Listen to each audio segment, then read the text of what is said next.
ഇന്ത്യയെയും ഒരു മതരാഷ്ട്രമാക്കി മാറ്റാനുള്ള ബി.ജെ.പിയുടെ ഏറ്റവും ഉയർന്ന നിലയിലുള്ള പദ്ധതികളും പരിപാടികളുമാണ് ഇപ്പോൾ രാജ്യത്ത് നടപ്പിലാക്കിക്കൊണ്ടിരിക്കുന്നത്. അയോധ്യയിലെ രാമക്ഷേത്രത്തിൻ്റെ പ്രതിഷ്ഠാ ചടങ്ങ് സർക്കാർ പരിപാടിയാക്കി കേന്ദ്രവും ഉത്തർപ്രദേശ് സർക്കാരും ഉത്തരവിറക്കിയിരിക്കുകയാണ്. ഇന്ത്യയുടെ മതനിരപേക്ഷതയ്ക്ക് കടുത്ത വെല്ലുവിളിയാണ് മോഡിയും RSSും ഇപ്പോൾ ഉയർത്തിക്കൊണ്ടിരിക്കുന്നത്. 2024 ലോക്സഭാ തെരഞ്ഞെടുപ്പിൽ മതവികാരം ഉയർത്തി നേട്ടം കൊയ്യുന്നതിനു വേണ്ടിയാണ് ക്ഷേത്ര ഉദ്ഘാടനം സർക്കാർ പരിപാടിയാക്കി മാറ്റിയിരിക്കുന്നത്. മതത്തെ രാഷ്ട്രീയ നേട്ടത്തിന് ഭരണകൂട സംവിധാനങ്ങളെ ആകെ ഉപയോഗിക്കുന്ന RSS രാഷ്ട്രീയത്തിൻ്റെ പ്രയോഗമാണ് ഇപ്പോൾ നാം കണ്ടുകൊണ്ടിരിക്കുന്നത്. മതം ഓരോരുത്തരുടെയും വ്യക്തിപരമായ കാര്യമാണ്. അതിനെ രാഷ്ട്രീയ നേട്ടത്തിനായി ദുരുപയോഗം ചെയ്യുകയാണ് മോഡിയും RSSും ഇപ്പോൾ ചെയ്തുകൊണ്ടിരിക്കുന്നത്. മതനിരപേക്ഷതയുടെ പാരമ്പര്യം പറയുന്ന കോൺഗ്രസ് അതിന് പിന്തുണ നൽകുകയാണ് ചെയ്യുന്നത് എന്നുള്ളതാണ് മറ്റൊരു കാര്യം. ജനുവരി 22 നടക്കുന്ന ചടങ്ങിൽ ഏറ്റവും പ്രധാനമായി സംസാരിക്കുക പ്രധാനമന്ത്രി നരേന്ദ്രമോദിയും UP മുഖ്യമന്ത്രി യോഗി ആദിത്യനാഥും RSSൻ്റെ തലവൻ മോഹൻ ഭഗവതുമാണെന്ന് സർക്കാർ ഇപ്പോൾ പ്രഖ്യാപിച്ചു കഴിഞ്ഞിട്ടുണ്ട്. ജനുവരി 14 മുതൽ 22 വരെ UPയിലെ എല്ലാ ക്ഷേത്രങ്ങളിലും രാമായണ പാരായണവും ഹനുമാൻ ചാലിസയും എല്ലാം നടത്തണമെന്ന് സർക്കാർ ഉത്തരവിറക്കിയിരിക്കുകയാണ്. ഇതിന് നേതൃത്വം നൽകാൻ ഓരോ സ്ഥലത്തും സർക്കാർ ഉദ്യോഗസ്ഥരെ പ്രത്യേകം വിനിയോഗിക്കുകയും ചെയ്തിട്ടുണ്ട്. സർക്കാർ ഓഫീസുകളിലും ഈ ദിവസങ്ങളിൽ സമാനമായ ആചാരങ്ങൾ നടക്കും എന്നാണ് UP സർക്കാർ പ്രഖ്യാപിച്ചിരിക്കുന്നത്. രാജ്യത്തിൻ്റെ വിവിധ ഭാഗങ്ങളിൽ നിന്ന് ആളുകളെ എത്തിക്കാൻ 1000ഓളം ട്രെയിനുകളാണ് അയോധ്യയിലേക്ക് ഓടിക്കാൻ റെയിൽവേ ഇപ്പോൾ തീരുമാനിച്ചിട്ടുള്ളത്. പ്രധാനമന്ത്രി നരേന്ദ്രമോദിക്കൊപ്പം നിന്ന് ഫോട്ടോ എടുക്കാനുള്ള സെൽഫി കോർണറുകൾ എല്ലാ റെയിൽവേ സ്റ്റേഷനുകളും റെയിൽവേ സജ്ജീകരിക്കുന്നതിനുള്ള ഒരുക്കം നടത്തിക്കൊണ്ടിരിക്കുക. ഓരോ സെൽഫി പോയിന്റിനും 6.25 ലക്ഷം രൂപയാണ് റെയിൽവേ ചെലവഴിക്കുക. രാമക്ഷേത്രത്തിൻ്റെ ഉദ്ഘാടനം സർക്കാർ ചെലവിലുള്ള ഒരു വലിയ രാഷ്ട്രീയ പ്രചരണമാക്കി മാറ്റുകയാണ് മോഡിയും RSSും BJPയും ചെയ്യുന്നത്. ഇതിനു പുറമെയാണ് രാജ്യത്തിൻ്റെ വിവിധ ഇടങ്ങളിൽ നിന്ന് സർക്കാർ ചെലവിൽ പ്രാദേശിക പത്രപ്രവർത്തകരടക്കം വലിയൊരു മാധ്യമ പടയെ ഇപ്പോഴേ അയോധ്യയിൽ കൊണ്ടുവന്ന് സെറ്റിൽ ചെയ്ത് വെച്ചിരിക്കുന്നത്. രാജ്യത്തിൻ്റെ ഭരണഘടനയ്ക്ക് വിരുദ്ധമായ രാജ്യത്തിൻ്റെ മതനിരപേക്ഷത തകർക്കുന്ന ചടങ്ങിലേക്ക് ഞങ്ങളില്ലെന്ന് CPIMൻ്റെ ജനറൽ സെക്രട്ടറി സീതാറാം യെച്ചൂരി പ്രഖ്യാപിച്ചു കഴിഞ്ഞിട്ടുണ്ട്. എല്ലാ രാഷ്ട്രീയ പാർട്ടികൾക്കും കൊടുത്തിട്ടുള്ള ക്ഷണക്കത്തിനോടൊപ്പം തന്നെ CPIMനും ക്ഷണക്കത്ത് നൽകുകയുണ്ടായി. CPIM പങ്കെടുക്കില്ല എന്ന് പറഞ്ഞു. അയോധ്യയിലെ രാമക്ഷേത്ര ഉദ്ഘാടന ചടങ്ങിനെ സർക്കാർ പരിപാടിയാക്കുന്നത് അങ്ങേയറ്റം ദൗർഭാഗ്യകരമാണെന്നാണ് പാർട്ടി വ്യക്തമാക്കിയിട്ടുള്ളത്. രാജ്യത്തിൻ്റെ അടിസ്ഥാന മൂല്യങ്ങളെ തകർക്കുകയാണ് മോഡി ഭരണകൂടം ചെയ്തുകൊണ്ടിരിക്കുന്നതെന്നും ഇതിൻ്റെ കൂടെ CPM സൂചിപ്പിക്കുന്നു. ഭരണഘടന പ്രകാരം ഇന്ത്യൻ ഭരണ സംവിധാനത്തിന് മതപരമായ ബന്ധം പാടില്ലെന്ന് ഭരണഘടന പറയുന്നു. ഇത് സുപ്രീം കോടതി ആവർത്തിച്ച് വ്യക്തമാക്കിയിട്ടുള്ള കാര്യമാണ്. രാഷ്ട്രീയ നേട്ടത്തിനായി കേന്ദ്ര BJP സർക്കാർ ഭരണഘടനാ തത്വങ്ങൾ ലംഘിക്കുകയാണ് ഇപ്പോൾ ചെയ്തുകൊണ്ടിരിക്കുന്നത്. അതുകൊണ്ട് തന്നെ ഉദ്ഘാടന ചടങ്ങിൽ ക്ഷണം ലഭിച്ചെങ്കിലും പാർട്ടി ജനറൽ സെക്രട്ടറി സീതാറാം യെച്ചൂരിയോ മറ്റാരെങ്കിലുമോ പങ്കെടുക്കില്ലെന്ന് CPIM പോളിറ്റ് ബ്യൂറോ സംശയത്തിനിടയില്ലാത്ത വിധം ഒരാഴ്ച മുന്നേ തന്നെ വ്യക്തമാക്കി കഴിഞ്ഞിട്ടുണ്ട്. മതത്തെ രാഷ്ട്രീയ നേട്ടത്തിന് വേണ്ടി വിനിയോഗിക്കരുത് എന്നുള്ളതാണ് CPIMൻ്റെ പ്രഖ്യാപിത നിലപാട്. അതായത് CPIMും മതവിശ്വാസത്തിനോ ദൈവവിശ്വാസത്തിനോ എതിരല്ല. എന്നാൽ വിശ്വാസത്തെ രാഷ്ട്രീയ മുതലെടുപ്പിന് ഉപയോഗിച്ചാൽ അതിനെ മതനിരപേക്ഷ മൂല്യങ്ങൾ ഉയർത്തിപ്പിടിച്ചുകൊണ്ട് CPIM ചൊറുക്കും. ഇതാണ് CPIM പറഞ്ഞുകൊണ്ടിരിക്കുന്നത്. മതവിശ്വാസങ്ങളെ മാനിക്കുക എന്നുള്ളതാണ് CPIMൻ്റെ നയം. അവരവരുടെ വിശ്വാസം പിന്തുടരാനുള്ള ഓരോ വ്യക്തിയുടെയും അവകാശം സംരക്ഷിക്കപ്പെടണം എന്ന് പാർട്ടി എല്ലാ ഘട്ടങ്ങളും വ്യക്തമാക്കുന്നതാണ്. മതം വ്യക്തിപരമായ കാര്യമാണെന്നും അതിനെ രാഷ്ട്രീയമായ നേട്ടത്തിന് വിനിയോഗിക്കരുതെന്നുമാണ് CPIM വർഗീയതയ്ക്കെതിരായ അതിൻ്റെ നിലപാടിൻ്റെ അടിസ്ഥാന തത്വമായി പറഞ്ഞുകൊണ്ടിരിക്കുന്നു. എന്നാൽ കോൺഗ്രസ് നേതാക്കളായ കമൽനാഥും പ്രിയങ്ക ഗാന്ധിയും RSSൻ്റെ പരിപാടിക്ക് അനുകൂലമായ പ്രതികരണം നടത്തി കഴിഞ്ഞു. കോൺഗ്രസിനെ ക്ഷണിച്ചതിൽ നന്ദിയുണ്ടെന്നും അവർ വ്യക്തമാക്കി. മല്ലികാർജ്ജുൻ ഖാർഗെയോ സോണിയാഗാന്ധിയോ ആരെങ്കിലും ഒരാൾ ഈ പരിപാടിയിൽ പങ്കെടുക്കുമെന്ന് തന്നെയാണ് കോൺഗ്രസിൻ്റെ നേതാക്കൾ ഇപ്പോൾ പറഞ്ഞുകൊണ്ടിരിക്കുന്നത്. അയോധ്യ ക്ഷേത്ര ഉദ്ഘാടനം സർക്കാരിൻ്റെ നേട്ടമായി അവതരിപ്പിച്ച് ജനങ്ങളെ മതത്തിൻ്റെ അടിസ്ഥാനത്തിൽ ഭിന്നിപ്പിച്ച് രാഷ്ട്രീയ നേട്ടം കൊയ്യാനുള്ള BJP RSS പരിപാടിക്കാണ് കോൺഗ്രസ് ഇപ്പോൾ പിന്തുണ പ്രഖ്യാപിച്ചിരിക്കുന്നത് എന്നുള്ളത് അതീവ ഗൗരവമായ കാര്യമാണ്. സംസ്ഥാന നിയമസഭാ തെരഞ്ഞെടുപ്പുകളിൽ തകർന്നടിഞ്ഞ കോൺഗ്രസ് മൃദു ഹിന്ദുത്വത്തിൽ നിന്ന് തീവ്ര ഹിന്ദുത്വത്തിലേക്ക് അതിൻ്റെ നിലപാടുകൾ മാറ്റിക്കൊണ്ടിരിക്കുമ്പോൾ അവർ ഇപ്പോൾ എടുത്ത നിലപാടിലെ ഒരു പുതിയതായിട്ടുള്ളൊരു കാര്യമോ ഒരു അത്ഭുതമോ കാണാനില്ല എന്നുള്ളതാണ് അതിൻ്റെ ഒരു ചരിത്രം പരിശോധിച്ചാൽ നമുക്ക് മനസ്സിലാക്കാൻ വേണ്ടി പറ്റുക. 1992 ഡിസംബർ 6-ന് ബാബരി മസ്ജിദ് തകർക്കുന്നതിന് RSSന് കൂട്ടുനിന്ന അന്നത്തെ കോൺഗ്രസിനെയും സർക്കാരിനെയും എല്ലാം വിമർശിച്ച ഒരു പ്രധാനപ്പെട്ട കോൺഗ്രസിന്റെ സഖ്യകക്ഷി നേതാവായിരുന്നു അന്നത്തെ മുസ്ലിം ലീഗിന്റെ അഖിലേന്ത്യാ പ്രസിഡന്റായിരുന്ന ഇബ്രാഹിം സുലൈമാൻ സേഠ്. കോൺഗ്രസിനെ വിമർശിച്ചു എന്ന ഒറ്റ കാരണം കൊണ്ടാണ് അഖിലേന്ത്യാ പ്രസിഡന്റിനെ ഇബ്രാഹിം സുലൈമാൻ സേഠിനെ കേരളത്തിലെ കോൺഗ്രസിന്റെ പ്രസിഡന്റ് പുറത്താക്കിയത്. വഞ്ചനാപരമായ നിലപാടായിരുന്നു അന്ന് ഇബ്രാഹിം സുലൈമാൻ സേഠുവിനെ പുറത്താക്കിക്കൊണ്ട് മുസ്ലിം ലീഗ് അക്കാലത്ത് സ്വീകരിച്ചത്. ഇന്നിപ്പോൾ ഇതാ മോഡിക്കൊപ്പം പള്ളി പൊളിച്ച സ്ഥലത്ത് RSSന്റെ സർസംഘചാലകിനോടൊപ്പം ക്ഷേത്ര ഉദ്ഘാടന ചടങ്ങിൽ ആഘോഷത്തിൽ പങ്കുചേരാൻ കോൺഗ്രസ് തയ്യാറെടുക്കുമ്പോൾ ഞങ്ങൾ അതിന് റെഡിയാണെന്ന് പറയുമ്പോൾ ഗവർണർ മുഖേന RSS എറിഞ്ഞു നൽകിയ സെനറ്റ് അംഗത്വം എന്ന എല്ലിൻ കഷ്ണവും വായിലിട്ട് കോൺഗ്രസിനോടൊപ്പം നിൽക്കുകയാണ് മുസ്ലിം ലീഗ്. ഇക്കാര്യത്തിലും ഒരു പുതുതായൊന്നും നമുക്ക് കാണാനില്ല എന്നർത്ഥം. വെള്ളിശില സ്ഥാപിച്ചുകൊണ്ട് ക്ഷേത്രത്തിൽ നരേന്ദ്രമോദി ശിലാസ്ഥാപനം നടത്തുമെന്ന് പ്രഖ്യാപിച്ചപ്പോൾ 11 വെള്ളിക്കട്ടികൾ ഞങ്ങൾ തന്നേക്കാം എന്ന് പറഞ്ഞ നേതാവിൻ്റെ പാർട്ടിയാണ് കോൺഗ്രസ് എന്ന് പറയുന്ന പാർട്ടി. ഒരു മതത്തെ രാഷ്ട്രത്തിൻ്റെ മതമാക്കി മാറ്റുകയാണ് BJP ചെയ്യുന്നത്. ഇത് നമ്മുടെ രാജ്യത്തിൻ്റെ മതനിരപേക്ഷ സ്വഭാവത്തെ തകർക്കലാണ്. അതിന് പിന്തുണ നൽകുകയാണ് കോൺഗ്രസ്. അതോടൊപ്പം നിൽക്കുകയാണ് മുസ്ലിം ലീഗ് എന്ന് പറയുന്ന കേരളത്തിലെ അവരുടെ സഖ്യകക്ഷി. പള്ളി പൊളിച്ചെടുത്ത് കോൺഗ്രസ് കാലുകുത്തുമോ എന്ന ചോദ്യം ഉയരുമ്പോൾ 2 MP സ്ഥാനത്തിനും 10 MLA സ്ഥാനത്തിനും വേണ്ടി കോൺഗ്രസിന് പിന്നിൽ അടിയുറച്ച് ഞങ്ങൾ നിൽക്കുമെന്നാണ് മുസ്ലിം ലീഗ് പറഞ്ഞുകൊണ്ടിരിക്കുന്നത്.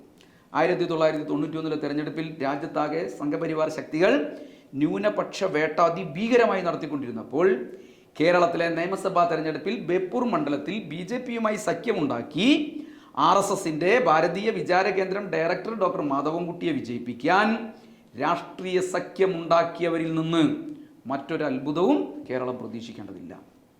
കോൺഗ്രസിനെ പൊതുവായി എടുത്താൽ എല്ലാ കാലത്തും അവർ മൃദു ഹിന്ദുത്വ നിലപാടുകളും തീവ്ര ഹിന്ദുത്വ നിലപാടുകളും തന്നെയാണ് എടുത്തിട്ടുള്ളത്.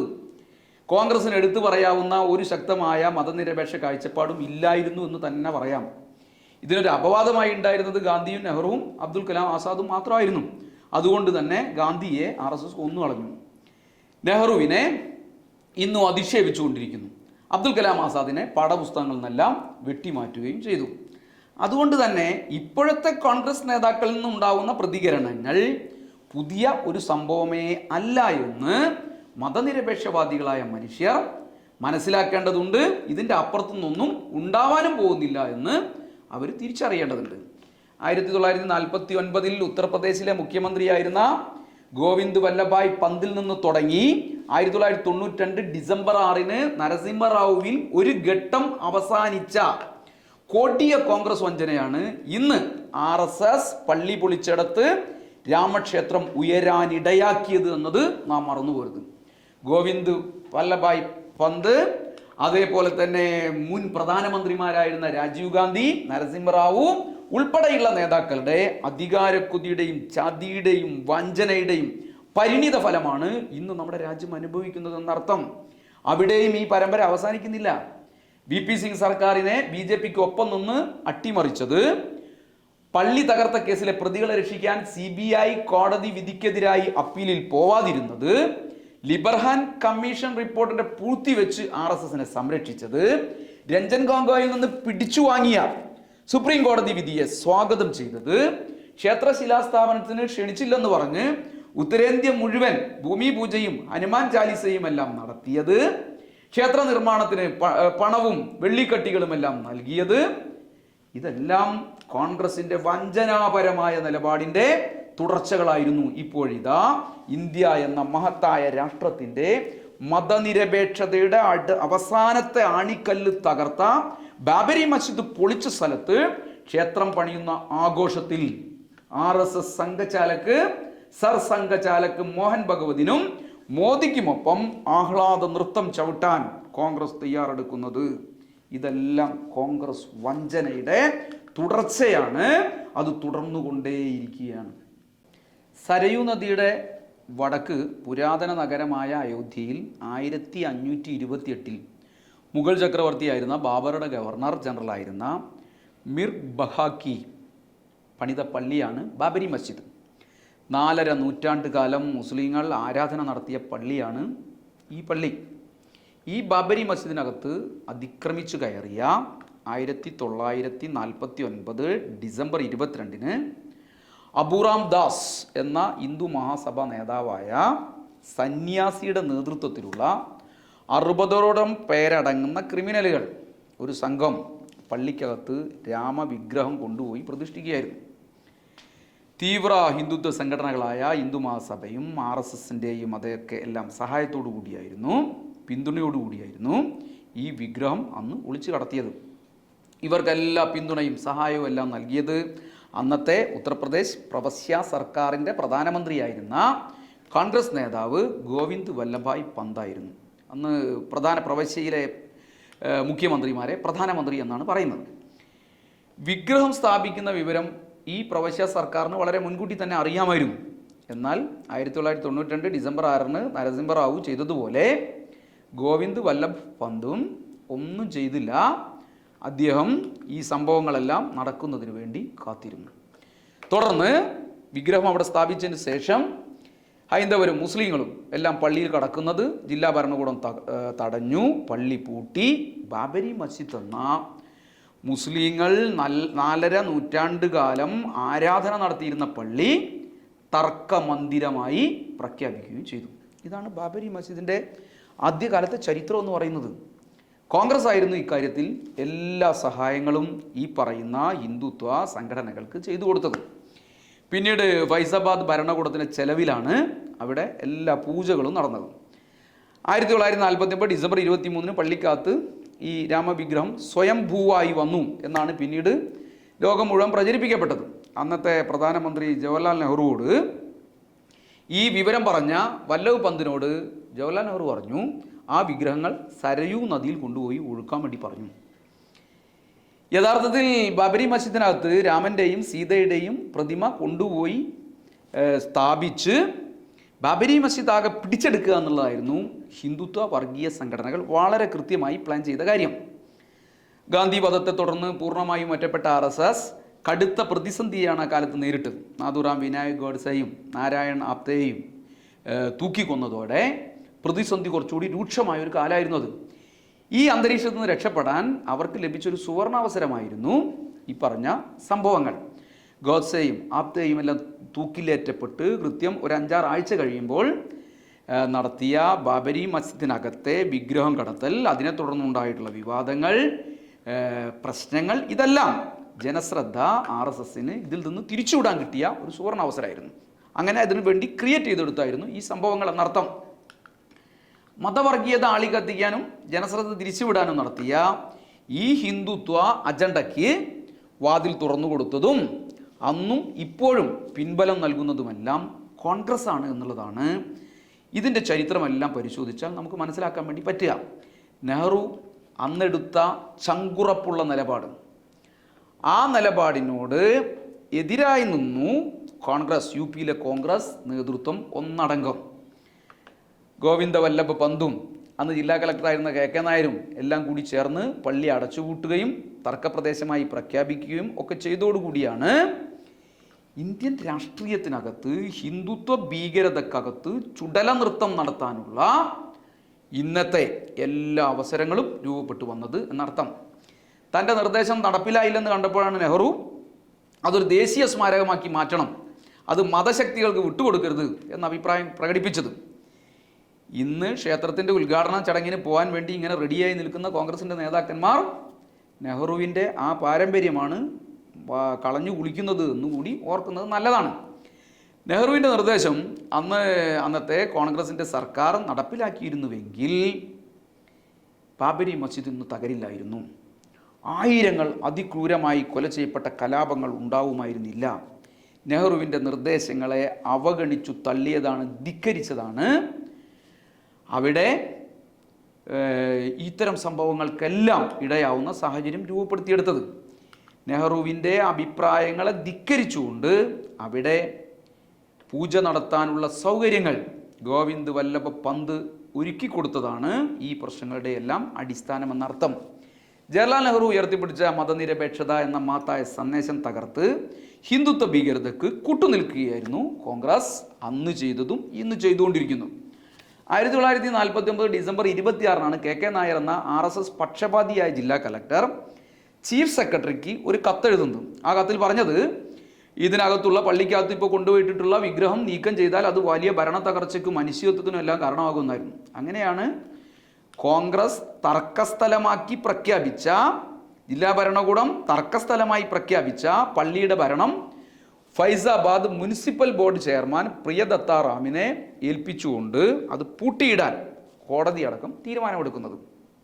ആവർത്തിക്കാം, 4.5 നൂറ്റാണ്ട് കാലം മുസ്ലിങ്ങൾ ആരാധന നടത്തിയൊരു പള്ളി തർക്കസ്ഥലമായി പ്രഖ്യാപിക്കാനും തർക്കമന്ദിരമായി പ്രഖ്യാപിക്കാനും അത് പൂട്ടിയിടാനുമെല്ലാമുള്ള അവസരമുണ്ടാക്കിയത്, ഒരുക്കിയത്, ഹിന്ദുത്വ അജണ്ടക്ക് കളമൊരുക്കി കൊടുത്തത് കോൺഗ്രസ് ആയിരുന്നു.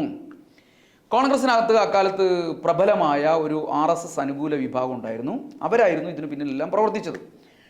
RSSനെ തങ്ങളോടൊപ്പം മൊത്തമായി നിലനിർത്താൻ പട്ടേലിൻ്റെ നേതൃത്വത്തിലുള്ള ഒരു വിഭാഗം അക്കാലത്ത് സജീവമായിരുന്നു. അവരതിനുള്ള ശ്രമവും നടത്തിയിരുന്നു. നെഹ്റു വിദേശ യാത്രക്ക് പോയ ഘട്ടത്തിൽ കോൺഗ്രസ് ഇത്തരം ഒരു തീരുമാനം എടുക്കുക പോലും ചെയ്തു. 1949 ഒക്ടോബർ 7 നെഹ്റു വിദേശത്തായിരുന്ന സമയത്ത് അദ്ദേഹത്തിൻ്റെ അഭാവത്തിൽ ചേർന്ന കോൺഗ്രസിൻ്റെ പ്രവർത്തക സമിതി യോഗം RSS പ്രവർത്തകർ മുഴുവൻ കോൺഗ്രസിൽ അംഗത്വം കൊടുക്കാൻ തീരുമാനിച്ചു. നവംബർ 7 തിരിച്ചെത്തിയ നെഹ്റു ആണ് ഈ തീരുമാനം റദ്ദ് ചെയ്തത്. അതിന് ഒരു വർഷം മുമ്പ് 1948 ഒക്ടോബർ 27 പട്ടേലിൻ്റെ RSS അനുകൂലമായ നിലപാടിനെതിരായി ഗോൾവാൾക്കറെയും RSSനെയും എല്ലാം കുറിച്ച് ഗാന്ധി നൽകിയ മുന്നറിയിപ്പായ ഒരു കുറിപ്പ് പങ്കുവെച്ചുകൊണ്ട് നെഹ്റു പട്ടേലിനൊരു കത്തെഴുതുന്നുണ്ട്. അതായത് RSSനെതിരായിട്ടുള്ള ശക്തമായ നിലപാട് നെഹ്റു എടുത്തു. പക്ഷേ കോൺഗ്രസ് പൊതുവായി നെഹ്റുവിൻ്റെ ഈ മതനിരപേക്ഷ നിലപാടിന് എതിരായ കാഴ്ചപ്പാടായിരുന്നു രൂപപ്പെടുത്തിയിരുന്നത്. കോൺഗ്രസിൻ്റെ RSS അനുകൂലമായ ഈ നിലപാടുകളുടെ കാലത്താണ് കോൺഗ്രസിനകത്ത് പ്രവർത്തിച്ചിരുന്ന സോഷ്യലിസ്റ്റ് നേതാവ് ആചാര്യ നരേന്ദ്രദേവ് കോൺഗ്രസിൽ നിന്ന് രാജിവെക്കുന്നത്. ഫൈസാബാദ് മണ്ഡലത്തിൽ നിന്നുള്ള MP ആയിരുന്നു അദ്ദേഹം MP സ്ഥാനവും രാജിവെച്ചു. കോൺഗ്രസ് നിലപാടിനെതിരായി നിലകൊണ്ട അദ്ദേഹം പിന്നീട് നടന്ന ഉപതെരഞ്ഞെടുപ്പിൽ അവിടെ മത്സരിക്കുകയും ചെയ്തു. ആ ആചാര്യ നരേന്ദ്രദേവിനെ പരാജയപ്പെടുത്താൻ ഹിന്ദുത്വ വർഗീയത കോൺഗ്രസ് അതിസമർത്ഥമായി ഉപയോഗിക്കുകയായിരുന്നു. ഇന്ത്യൻ മതനിരപേക്ഷതക്ക് കാനത്ത പ്രഹരമേൽപ്പിച്ചുകൊണ്ട് രാമവിഗ്രഹം ക്ഷേത്രത്തിനകത്ത് ഒളിച്ചു കടത്തുന്നതിന് നേതൃത്വം നൽകിയ ഹിന്ദു മഹാസഭ നേതാവായിരുന്ന ബാബ രാഘവദാസിനെയായിരുന്നു ഉപതെരഞ്ഞെടുപ്പിൽ കോൺഗ്രസ് സ്ഥാനാർത്ഥിയാക്കി നിർത്തിയത്. അതിതീവ്രമായ വർഗീയ പ്രചരണമായിരുന്നു രാഘവദാസും കോൺഗ്രസും അക്കാലത്ത് നടത്തിയത്.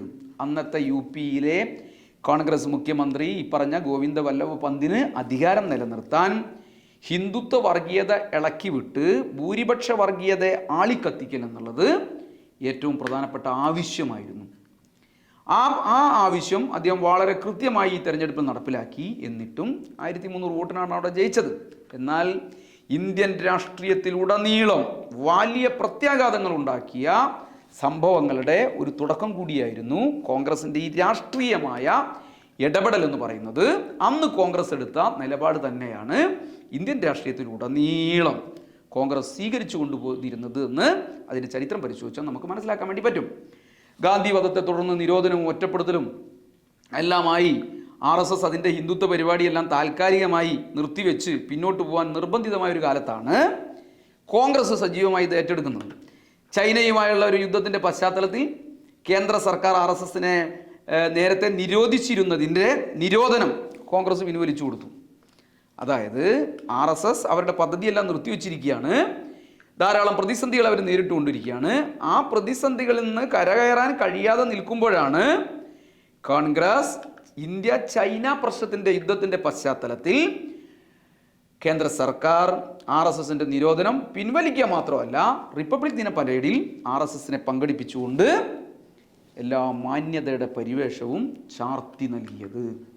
ഇന്ത്യയുടെ രാഷ്ട്രപിതാവിനെ കൊല ചെയ്ത RSSനെ ഇന്ത്യയുടെ റിപ്പബ്ലിക് ദിന പരേഡിൽ പങ്കെടുപ്പിച്ചത് കോൺഗ്രസ് ആയിരുന്നു എന്നുള്ളത് നമ്മൾ മറന്നു പോകരുത്. പിന്നീട് അടിയന്തരാവസ്ഥ കാലത്ത് RSSനെ നിരോധിച്ചു ആദ്യഘട്ടം. എന്നാൽ RSSന്റെ സർസംഘചാലക് ദേവറസ് ഉൾപ്പെടെയുള്ളവർ ജയിലിലായപ്പോൾ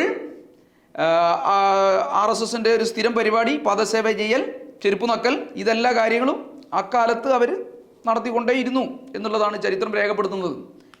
സവർക്കർ ബ്രിട്ടീഷുകാരുടെ ചെരുപ്പ് നക്കിയതുപോലെ മാപ്പഴുതി കൊടുത്തതുപോലെ ദേവറസ് ഉൾപ്പെടെയുള്ളവർ അടിയന്തരാവസ്ഥ കാലത്ത് ഇന്ദിരാഗാന്ധിയുടെ പാദസേവ നടത്താൻ തയ്യാറായി എന്നർത്ഥം. അടിയന്തരാവസ്ഥയെ പാടിപ്പോഴ്ത്താനും സഞ്ജയ് ഗാന്ധിയുടെ കുപ്രസിദ്ധമായ 20 പരിപാടിയെയും 5 പരിപാടിയെയും എല്ലാം പിന്തുണയ്ക്കാനും സഞ്ജയ് ഗാന്ധിയുടെ രാഷ്ട്രീയ പ്രവർത്തനത്തെ പാടിപ്പുകഴ്ത്താനും എല്ലാം RSS വളരെ കൃത്യമായി തയ്യാറായി അതിൻ്റെ പ്രചരണം അവർ നടത്തിക്കൊണ്ടിരുന്നു. ഇന്ദിരാഗാന്ധിയുമായി നിരന്തരമായ ബന്ധം സ്ഥാപിക്കാൻ ദേവറസ് ഉൾപ്പെടെയുള്ള നേതാക്കന്മാർ ധാരാളം ദൂതന്മാർ മുഖേന നിരന്തരമായി ശ്രമിച്ചുകൊണ്ടിരുന്നു. ഇന്ദിരാഗാന്ധിയുടെ നിർബന്ധിത വന്ധ്യംകരണ പരിപാടി മുസ്ലിങ്ങൾക്കെതിരായ നീക്കമാണെന്ന പേരിലായിരുന്നു RSS അതിനെല്ലാ പിന്തുണയും കൊടുത്തുകൊണ്ടിരുന്നത്. ഇതോടുകൂടി RSS അനുകൂലമായ കോൺഗ്രസിൻ്റെ നിലപാട് കുറേ കൂടി ശക്തമായി. 1980 തെരഞ്ഞെടുപ്പിൽ RSS ഇന്ദിരാഗാന്ധിക്കായിരുന്നു പിന്തുണ നൽകിയിരുന്നത് എന്നുള്ളതും ചരിത്രം രേഖപ്പെടുത്തിയതാണ്. ഇന്ദിരാഗാന്ധിയുടെ തിരിച്ചുവരവിന് വലിയ സഹായമാണ് RSS നൽകിയതെന്ന് പിന്നീട് ഇന്ദിരാഗാന്ധിയും RSSന്റെ നേതാക്കന്മാരും പരസ്പരം നന്ദി രേഖപ്പെടുത്തിക്കൊണ്ട് പറയുകയും ചെയ്തുകൊണ്ടിരുന്ന കാര്യമാണ്. ഇന്ദിരാഗാന്ധിയുടെ കാലത്ത് തുടങ്ങിയ ഈ കൊടുക്കൽ വാങ്ങലുകൾ രാജീവ് ഗാന്ധിയുടെ കാലത്ത് പിന്നീട് അതിശക്തമായ നിലയിൽ തന്നെ തുടരുകയായിരുന്നു. ഇതിൻ്റെ ഒരു ഘട്ടമായിരുന്നു ബാബരി മസ്ജിദ് നിന്ന സ്ഥലത്ത് ശിലാന്യാസത്തിന് രാജീവ് ഗാന്ധി അനുമതി നൽകിയത്. ബാബരി മസ്ജിദിന് പുറത്ത് രാം ചബൂത്ര എന്ന് പറയുന്ന ഒരു ഉയർത്തിക്കെട്ടിയ തറയിൽ ക്ഷേത്രം നിർമ്മിക്കണമെന്നായിരുന്നു ആദ്യഘട്ടത്തിൽ ഹിന്ദു സന്യാസികൾ ആവശ്യമുന്നയിച്ചത്. എന്നാൽ പള്ളിക്കകത്ത് വിഗ്രഹം സ്ഥാപിച്ചോടുകൂടി പള്ളി പൊളിച്ച സ്ഥലത്ത് അമ്പലം പണിയണമെന്ന ആവശ്യം വളരെ സജീവമായി സംഘപരിവാർ സംഘടനകളെല്ലാം ഉയർത്തിക്കൊണ്ടുവന്നു. അവരതിനായി രംഗത്ത് വരികയും ചെയ്തു. ഇതിന് വഴിയൊരുക്കി കൊടുത്തത് നേരത്തെ പറഞ്ഞതുപോലെ കോൺഗ്രസ് ആയിരുന്നു. അതിൻ്റെ തുടർച്ചയായിട്ടുള്ള സംഭവങ്ങളിലും കോൺഗ്രസ് ഇതിനെ സഹായിക്കുന്ന നില സ്വീകരിച്ചു. ഉത്തർപ്രദേശിലെ കോൺഗ്രസിനകത്ത് നിലനിന്നിരുന്ന 2 പ്രബലമായ വിഭാഗം, നേരത്തെ പറഞ്ഞതുപോലെ തന്നെ നെഹ്റുവിൻ്റെ നേതൃത്വത്തിലുള്ള ഒരു ചെറിയ വിഭാഗം മതനിരപേക്ഷ ചേരി, സർദാർ വല്ലഭായ് പട്ടേലിൻ്റെ നേതൃത്വത്തിലുള്ള വലിയ വിഭാഗം ഹിന്ദുത്വ അനുകൂല യാഥാസ്ഥിതിക നിലപാട് സ്വീകരിക്കുന്ന ഒരു ചേരി. ഇതിൽ പട്ടേൽ അനുകൂല വിഭാഗത്തായിരുന്നു അന്നത്തെ ഞാൻ നേരത്തെ സൂചിപ്പിച്ച മുഖ്യമന്ത്രി GB പന്ത് ഉണ്ടായിരുന്നത്. അദ്ദേഹം ഈ ഐക്യപ്രവശ്യയിലെ തൻ്റെ അധികാരം നിലനിർത്താൻ ഉറപ്പിക്കാൻ ഹിന്ദുത്വ വർഗീയ സംഘടനകളുടെ എല്ലാ പിന്തുണയും തേടിക്കൊണ്ടിരുന്നു. അദ്ദേഹത്തിന് ആ പിന്തുണ ഉണ്ടെങ്കിലേ അധികാരം നിലനിർത്താനാവൂ എന്നുള്ള അവസ്ഥയായിരുന്നു അവിടെ ഉണ്ടായിരുന്നത്. മതത്തെ അധികാരം നിലനിർത്താൻ കോൺഗ്രസ് ഉപയോഗിച്ചതിൻ്റെ ആദ്യത്തെ പരിപാടിയായിരുന്നു ഈ പറഞ്ഞ ഉത്തർപ്രദേശിലെ ഗോവിന്ദ് വല്ലഭ് പന്തിൻ്റെ മുഖ്യമന്ത്രി സ്ഥാനം നിലനിർത്തുന്നതിന് വേണ്ടി ബാബരി മസ്ജിദിനകത്ത് വിഗ്രഹങ്ങൾ സ്ഥാപിക്കാനും ക്ഷേത്രം പണിയാനുള്ള അന്തരീക്ഷം ഉണ്ടാക്കി കൊടുക്കാനും എല്ലാം കൂടി രൂപപ്പെടുത്തിയെടുത്ത സാഹചര്യം എന്ന് പറയുന്നത് മതത്തെ അധികാരം നിലനിർത്താൻ കോൺഗ്രസ് ഉപയോഗിച്ചതിൻ്റെ ദുരന്ത ഫലങ്ങളുടെ തുടർച്ചയായിരുന്നു 1992 ബാബരി മസ്ജിദിൻ്റെ തകർച്ചയ്ക്ക് അടിസ്ഥാനമായതെന്നർത്ഥം. പിന്നീട് ശിലാന്യാസം നടത്താൻ രാജീവ് ഗാന്ധി അനുമതി നൽകിയത് ബാബരി മസ്ജിദ് പൊളിക്കാൻ കൂട്ടുനിന്ന നരസിംഹറാവുവും അതേപോലെ തന്നെ ഗോവിന്ദ വല്ലഭ് പന്തിൻ്റെ പിന്തുടർച്ചക്കാരായി മാറിയപ്പോൾ ബാബരി മസ്ജിദിൻ്റെ ഇന്ത്യ എന്ന മഹത്തായ മതനിരപേക്ഷ രാഷ്ട്രത്തിൻ്റെ അടിത്തറ തകർക്കാൻ RSS ഹിന്ദുത്വ ശക്തികൾക്ക് ഏറ്റവും സുഗമമായ വഴി ലഭിക്കുകയും ചെയ്തു എന്നുള്ളതാണ് നമ്മുടെ അനുഭവം. 1949 ഫൈസാബാദ് ജില്ലാ മജിസ്ട്രേറ്റ് KK നായർ പിന്നീട് ജനസംഘത്തിൻ്റെ ബഹ്റൈച്ച് മണ്ഡലത്തിൽ നിന്നുള്ള MP ആയെങ്കിൽ 2019 ബാബരി മസ്ജിദ് കേസിൽ വിധി പറഞ്ഞ ചീഫ് ജസ്റ്റിസ് രഞ്ജൻ ഗൊഗോയ് BJPയുടെ രാജ്യസഭയിലെ MP ആയി മാറി എന്നുള്ളത് യാദൃശ്ചികമായ സംഭവമായിരുന്നില്ല. 1984 രാജീവ് ഗാന്ധി രാമരാജ്യം തങ്ങളുടെ ലക്ഷ്യമായി പ്രഖ്യാപിച്ചത്. രാജീവ് ഗാന്ധിയുടെ ഭരണകാലത്ത് ദൂരദർശൻ സംപ്രേഷണം ചെയ്ത രാമായണം സീരിയലായിരുന്നു ഇന്ത്യയിലെ ഹിന്ദുത്വ ധ്രുവീകരണത്തിൻ്റെ ഊക്ക് പകർന്നത്. 1989 തിരഞ്ഞെടുപ്പിലും രാജീവ് ഗാന്ധി രാമരാജ്യ പ്രഖ്യാപനം തുടരുകയായിരുന്നു. സംഘപരിവാറും വിശ്വ ഹിന്ദു പരിഷത്തുമെല്ലാം സ്വപ്നം കണ്ടതിലും അപ്പുറം അയോധ്യയിൽ രാമക്ഷേത്രം സാക്ഷാത്കരിക്കുവാനുള്ള നിർണായകമായ സംഭവങ്ങൾക്ക് നാന്ദി കുറിക്കുന്നത് രാജീവ് ഗാന്ധിയുടെ കാലത്താണ്. അതുകൊണ്ടാണ് പ്രിയങ്ക രാമക്ഷേത്രം എൻ്റെ അച്ഛൻ്റെ സ്വപ്നമായിരുന്നു എന്ന് പറഞ്ഞുകൊണ്ടിരിക്കുന്നത്. മതനിരപേക്ഷ ഇന്ത്യയുടെയും കോൺഗ്രസിൻ്റെയും ചരിത്രത്തിലെ കറുത്ത ഏടുകളാണ് രാജീവ് കാലത്തെ വർഗീയ RSS പ്രീണനം എന്നർത്ഥം. അയോധ്യയിൽ രാമക്ഷേത്ര നിർമ്മാണം പരസ്യമായി ആവശ്യപ്പെട്ട രാജ്യത്തെ ആദ്യത്തെ രാഷ്ട്രീയ പാർട്ടി കോൺഗ്രസ് ആയിരുന്നു. 1983 ഉത്തർപ്രദേശിലെ മുസഫർ നഗറിൽ വിശ്വ ഹിന്ദു പരിഷത്ത് സംഘടിപ്പിച്ച ഹിന്ദു സമ്മേളനത്തിലാണ് കോൺഗ്രസ് ഈ ആവശ്യം ഉന്നയിക്കുന്നത്. രാജ്യത്തെ അന്നത്തെ ആക്ടിംഗ് പ്രധാനമന്ത്രിയായിരുന്ന ഗുൽസാരിലാൽ നന്ദയും ഉത്തർപ്രദേശിലെ മന്ത്രിയും കോൺഗ്രസിൻ്റെ നേതാവുമായിരുന്ന ദാവൂദ് ദയാൽ ഖന്നയും ഈ സമ്മേളനത്തിൽ കോൺഗ്രസിൻ്റെ തീരുമാനമനുസരിച്ച് പങ്കെടുത്തവരായിരുന്നു. അന്ന് ഖന്ന നടത്തിയ പ്രസംഗമാണ് പിന്നീട് BJP ഏറ്റെടുത്തത്. ഖന്ന പറഞ്ഞത് ഇങ്ങനെയായിരുന്നു: തകർന്ന ക്ഷേത്രങ്ങളുടെ അവശിഷ്ടങ്ങൾക്ക് മുകളിലാണ് 3 ഉത്തരേന്ത്യൻ മസ്ജിദുകൾ നിർമ്മിച്ചിരിക്കുന്നത്. അതുകൊണ്ട് മധുര, കാശി, അയോധ്യ എന്നിവിടങ്ങളിലെ മസ്ജിദുകൾ പൊളിച്ച് ക്ഷേത്രങ്ങൾ നിർമ്മിക്കണം. ദയാൽ ഖന്ന തൻ്റെ പ്രസംഗത്തിലൂടെ കോൺഗ്രസിൻ്റെ അക്കാലത്തെ നിലപാട് പരസ്യമായി പ്രഖ്യാപിക്കുകയായിരുന്നു ഈ സമ്മേളനത്തിൽ ചെയ്തത്. 1983 ആഗസ്റ്റ് മാസത്തിൽ അദ്ദേഹം ഇതേ ആവശ്യം ശക്തമായ നിലയിൽ ഇന്ദിരാഗാന്ധിക്ക് ഒരു കത്തായി നൽകുകയുണ്ടായി. ആ കത്ത് പിന്നീട് പ്രസിദ്ധീകരിക്കുകയും ചെയ്തിട്ടുണ്ട്. അതായത് BJPയും വിശ്വ ഹിന്ദു പരിഷത്തുമെല്ലാം ആവശ്യപ്പെടുന്നതിന് മുമ്പ് തന്നെ കോൺഗ്രസ് ഈ ആവശ്യം ഉയർത്തിയിരുന്നു എന്നർത്ഥം. അതിൻ്റെ തുടർച്ചയാണ് പിന്നീടുള്ള കോൺഗ്രസിൻ്റെ എല്ലാ നടപടികളും ഉണ്ടായതും അവർ നടത്തിയതും. രാജീവ് ഗാന്ധിക്കും നരസിംഹറാവുവിനുമെല്ലാം യാദൃശ്ചികമായി സംഭവിച്ചു പോയ വ്യക്തിപരമായ പിഴവുകളായിരുന്നില്ല ഇതൊന്നും. 1989 ശിലാന്യാസം, 1992 ഡിസംബർ 6 ബാബരി മസ്ജിദിൻ്റെ തകർക്കൽ, ഇതൊന്നും യാദൃശ്ചികമായിരുന്നില്ല. കോൺഗ്രസിൻ്റെ നിലപാടിൻ്റെ ഭാഗമായി തന്നെ ഉണ്ടായതാണെന്ന് അർത്ഥം. രാജീവ് ഗാന്ധിയുടെ രാമരാജ്യ നിർമ്മാണവും കോൺഗ്രസിൻ്റെ ക്ഷേത്ര നിർമ്മാണ ആവശ്യങ്ങളും എല്ലാം ഹിന്ദുത്വ ശക്തികളെ ഒരു ഭാഗത്ത് ആവേശഭരിതരാക്കി. മറുഭാഗത്ത് ഗാന്ധിയൻ സോഷ്യലിസം പരിപാടിയായി അംഗീകരിച്ച BJP അതിൻ്റെ മുരടിപ്പിൽ നിന്ന് രക്ഷപ്പെടാനുള്ള ഒരു മാർഗമായി കോൺഗ്രസിനെ മറികടന്ന് വർഗീയത ആളിക്കത്തിച്ച് അതിൽ നിന്ന് മുതലെടുക്കാനുള്ള ശ്രമവും അതിശക്തമായ നിലയിലേക്ക് അവരാലോചിച്ചു. ഈ അവസരത്തെ അവർ നന്നായി മുതലെടുക്കുകയും വിനിയോഗിക്കുകയും എല്ലാം ചെയ്തു. അങ്ങനെയാണ് 1984 തന്നെ അദ്വാനി ഹിന്ദുത്വ തങ്ങളുടെ രാഷ്ട്രീയ ലക്ഷ്യമായി പ്രഖ്യാപിക്കുകയും അതിൻ്റെ ആദ്യത്തെ പരിപാടി എന്ന നിലയിൽ ബാബരി മസ്ജിദ് പൊളിക്കലാണ് ഞങ്ങളുടെ പ്രധാനപ്പെട്ട ലക്ഷ്യമെന്ന് പ്രഖ്യാപിക്കുകയും ചെയ്തത്. ഇതോടെയാണ് 84 വിശ്വ ഹിന്ദു പരിഷത്തിൻ്റെ നേതൃത്വത്തിൽ സംഘടിപ്പിക്കപ്പെട്ട ഒരു ധർമ്മ സംസദ് സന്യാസിമാരുടെ ഒരു വലിയ സമ്മേളനം ബാബരി മസ്ജിദ് പൊളിച്ച് രാമക്ഷേത്രം നിർമ്മിക്കണമെന്ന ആവശ്യം വലിയ നിലയിലേക്ക് ഉന്നയിച്ചു. ഈ ആവശ്യം ഉന്നയിച്ചുകൊണ്ട് തെരുവിലിറങ്ങാനും പ്രക്ഷോഭങ്ങൾ നടത്താനും എല്ലാം ആ സമ്മേളനം ആഹ്വാനം ചെയ്യുകയും ചെയ്തു. മന്ദിരം ആരാധനയ്ക്ക് വിട്ടുകിട്ടാൻ BJP രാജ്യത്താകെ കൂറ്റൻ റാലികളായിരുന്നു അക്കാലത്ത് സംഘടിപ്പിച്ചത്. ധാരാളം കലാപങ്ങൾ അവർ സൃഷ്ടിച്ചു. പള്ളി നിലനിൽക്കുന്ന സ്ഥലത്തിൻ്റെ ഉടമസ്ഥാവകാശത്തിനായി വിശ്വ ഹിന്ദു പരിഷത്ത് LK അദ്വാനിയുടെ നേതൃത്വത്തിൽ ഹിന്ദു സംഘടനകളെ ആകെ യോജിപ്പിച്ചുകൊണ്ട് രാജ്യമാസകലമുള്ള പ്രചരണങ്ങളും കലാപങ്ങളുമെല്ലാം സംഘടിപ്പിക്കൽ അതിശക്തമായ നിലയിലേക്ക് ഏകോപിപ്പിച്ചു. ഇതിനെ മറികടക്കാൻ, തങ്ങൾക്ക് രാഷ്ട്രീയ നേട്ടം ഉണ്ടാക്കാൻ, വർഗീയ അന്തരീക്ഷത്തെ തങ്ങൾക്ക് അനുകൂലമാക്കാൻ രാജീവ് ഗാന്ധിയും കോൺഗ്രസും മറുഭാഗത്തും കരുക്കൾ നീക്കി. ഇതേ കാലത്താണ് ഷബാനു ബീഗം കേസിലെ സുപ്രീം കോടതിയുടെ വിധി വരുന്നത്.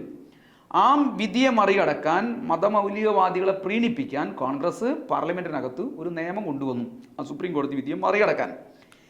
ഇതേ സമയം തന്നെയാണ് മറുഭാഗത്ത് തർക്കസ്ഥലം, ബാബരി മസ്ജിദ് തർക്കസ്ഥലമായി പ്രഖ്യാപിച്ച സ്ഥലം തുറന്നുകൊടുത്ത് ഹിന്ദുത്വ വർഗീയ ശക്തികളെ ഒപ്പം നിർത്താനുള്ള ശ്രമവും കോൺഗ്രസ് നടത്തിയത്. ഒരു ഭാഗത്ത് മുസ്ലിം മതമൗലികവാദികളെ പാർലമെൻറ്റിൽ നിയമം ഉണ്ടാക്കി കൂടെ നിർത്താൻ ശ്രമിച്ചു. ഇപ്പുറത്ത് രാമക്ഷേത്രത്തിൻ്റെ തർക്കസ്ഥലത്ത് ബാബരി മസ്ജിദിനകത്ത് ശിലാന്യാസം നടത്താൻ, ആരാധന നടത്താൻ എല്ലാ സൗകര്യങ്ങളും ഒരുക്കി കൊടുത്ത് ഹിന്ദുത്വ വർഗീയവാദികളെയും മറുഭാഗത്ത് കൂടെ നിർത്താൻ കോൺഗ്രസ് ശ്രമിച്ചു എന്നുള്ളതാണ് രാജീവ് ഗാന്ധിയുടെ കാലത്തെ കോൺഗ്രസ് ചെയ്ത, ഈ രാഷ്ട്രത്തോട് ചെയ്ത ഏറ്റവും വലിയ പാതകമെന്ന് പറയുന്നത്. അങ്ങനെയാണ് ബാബരി മസ്ജിദിൻ്റെ താഴുകൾ മാറ്റാൻ പൂട്ടിക്കിടന്ന, തർക്കസ്ഥലമായി പൂട്ടിക്കിടന്ന ബാബരി മസ്ജിദിൻ്റെ താഴുകൾ മാറ്റാൻ രാജീവ് ഗാന്ധി സർക്കാർ ഉത്തരവിടുന്നതും. അടച്ചിട്ട മന്ദിരത്തിനകത്ത് വർഷത്തിൽ ഒരു പ്രാവശ്യം പൂജ നടത്താൻ നേരത്തെ KK നായർ നൽകിയ സൗകര്യത്തിന് 1985 ഒരു പ്രാദേശിക കോടതി അതിന് സ്ഥിരമായ അനുവാദം നൽകി. അതായത് വർഷത്തിൽ ഒരു തവണ പുരോഹിതന്മാർക്ക് ബാബരി മസ്ജിദിനകത്ത് കടന്ന് പണ്ട് വിഗ്രഹങ്ങൾ കൊണ്ടുപോയി വെച്ച സ്ഥലത്ത് പൂജ നടത്താനുള്ള അനുവാദം ഉണ്ടായിരുന്നു. അതിന് പകരം ബാബരി മസ്ജിദിനകത്ത് രാമൻ ജനിച്ച സ്ഥലമാണെന്ന് ഉറപ്പാക്കി അതിനകത്ത് വിഗ്രഹങ്ങൾ കൊണ്ടുപോയി വെച്ചിടത്ത് എല്ലാവർക്കും ആരാധന നടത്താൻ പള്ളി തുറന്നു കൊടുത്തു രാജീവ് ഗാന്ധി. ബാബരി മസ്ജിദിന് ഒരു ഹൈന്ദവ ക്ഷേത്രത്തിൻ്റെ സ്വഭാവം നൽകിയത് രാജീവ് ഗാന്ധിയുടെ ഈ നടപടിയായിരുന്നു. 1986 ഫെബ്രുവരി 1 പള്ളിക്കകത്ത് സ്ഥാപിച്ച രാമലല്ലയിൽ ആരാധന നടത്താൻ പൂർണ്ണമായ അനുവാദം RSSന്, വിശ്വ ഹിന്ദു പരിഷത്തിന്, ഹിന്ദുത്വ സംഘടനകൾക്ക് കൃത്യമായ നിലയിലേക്ക് രാജീവ് ഗാന്ധി സർക്കാർ നൽകി. പള്ളി ഹിന്ദു വിശ്വാസികൾക്കായി തുറന്നു കൊടുക്കണമെന്നുള്ള ഫൈസാബാദ് ജില്ലാ കോടതിയുടെ ഒരു ഉത്തരവിൻ്റെ മറവിലാണ് ഇത് ചെയ്തതെന്നാണ് വ്യാപകമായി അക്കാലത്ത് പ്രചരിപ്പിക്കപ്പെട്ടത്. പക്ഷേ കോടതിയുടെ ഉത്തരവ് വന്ന് 40 മിനിറ്റിനകമാണ് രാജീവ് ഗാന്ധി പള്ളി തുറന്നു നൽകിയത്. തത്സമയം അവിടെ പൂജകളെല്ലാം നടക്കുന്നത് പകർത്താൻ അന്നത്തെ ദൂരദർശൻ്റെ ഒരു വലിയ സംവിധാനത്തെ തന്നെ രാജീവ് ഗാന്ധി അവിടെ ഒരുക്കി നിർത്തി. തങ്ങളാണ് ബാബരി മസ്ജിദിനകത്ത് രാമക്ഷേത്രത്തിന് അല്ലെങ്കിൽ രാമന് ആരാധന നടത്താനുള്ള സൗകര്യങ്ങളെല്ലാം ഉണ്ടാക്കി കൊടുത്തതെന്ന് ലോകത്തെ ആകെ അറിയിക്കാനുള്ള തത്സമയ സംപ്രേഷണം നടത്താനായിരുന്നു ഇവരെ കൊണ്ടുപോയി അവിടെ ഒരുക്കി നിർത്തിയത്. തങ്ങളാണ് ഹിന്ദുത്വയുടെ യഥാർത്ഥ വക്താക്കൾ എന്ന് ലോകത്തെ അറിയിക്കുകയായിരുന്നു രാജീവ് ഗാന്ധിയുടെയും കോൺഗ്രസിൻ്റെയും അന്നത്തെ ലക്ഷ്യം എന്ന് പറയുന്നത്. ജില്ലാ ജഡ്ജിയായിരുന്ന KM പാണ്ഡെയായിരുന്നു കേന്ദ്ര സർക്കാരിൻ്റെ ഈ ഉത്തരവ് അവിടെ നടപ്പിലാക്കിയത്. ആവർത്തിക്കാം, കോടതി വിധി വന്ന് 40 മിനിറ്റിനകമാണ് ഈ പറയുന്ന പാണ്ഡെ വിധി നടപ്പിലാക്കുന്നതിനുള്ള എല്ലാ പരിപാടികളും അവിടെ ചെയ്തു കൊടുത്തത്.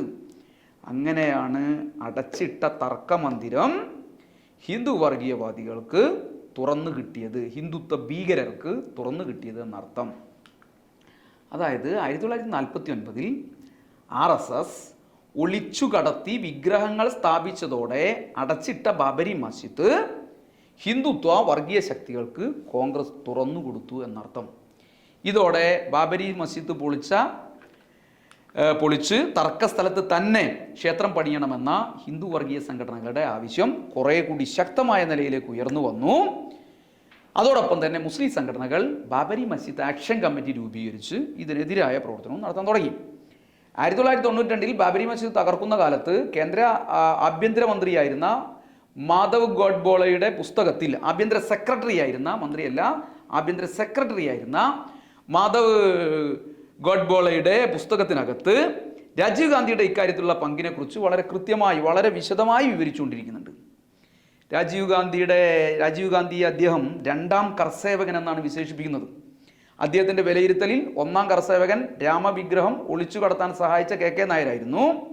പള്ളി പൊളിച്ചപ്പോൾ UP-യിലെ മുഖ്യമന്ത്രിയായിരുന്ന കല്യാൺ സിംഗ് ആയിരുന്നു 3ാമത്തെ കർസേവകൻ. 92 പ്രധാനമന്ത്രിയായിരുന്ന നരസിംഹറാവു ആയിരുന്നു 4ാമത്തെ കർസേവകൻ എന്നാണ് അദ്ദേഹത്തിൻ്റെ പുസ്തകത്തിൽ എഴുതി വെച്ചത്. 1526 സ്ഥാപിച്ചതു മുതൽ 1949 ഡിസംബർ 22 വരെ മുസ്ലിങ്ങൾ പ്രാർത്ഥന നടത്തിയ ദേവാലയം അവർക്ക് നഷ്ടപ്പെടുന്നതിലേക്കും പിന്നീട് തകർക്കുന്ന നിലയിലേക്കും എത്തിച്ചതിൻ്റെ പൂർണ്ണ ഉത്തരവാദിത്വം കോൺഗ്രസിനും രാജീവ് ഗാന്ധിക്കും മാത്രമാണെന്നതാണ് ഈ കാലത്തെ സംഭവങ്ങളെല്ലാം നമുക്ക് കാണിച്ചു തരുന്നത്. 89 തർക്കസ്ഥലത്ത് ശിലാന്യാസം നടത്താൻ രാജീവ് ഗാന്ധി കൈക്കൊണ്ട തീരുമാനമാണ് അയോധ്യ പ്രശ്നം വീണ്ടും രൂക്ഷമാക്കാനും വഷളാക്കാനും ആളിക്കത്തിക്കാനും എല്ലാം ഇടയാക്കിയത്. ശിലാന്യാസത്തിന് നേരിട്ട് സാക്ഷ്യം വഹിക്കാൻ അന്നത്തെ ആഭ്യന്തരമന്ത്രി ബുട്ടാ സിംഗിനെ തന്നെ രാജീവ് ഗാന്ധി നേരിട്ട് അയച്ചു.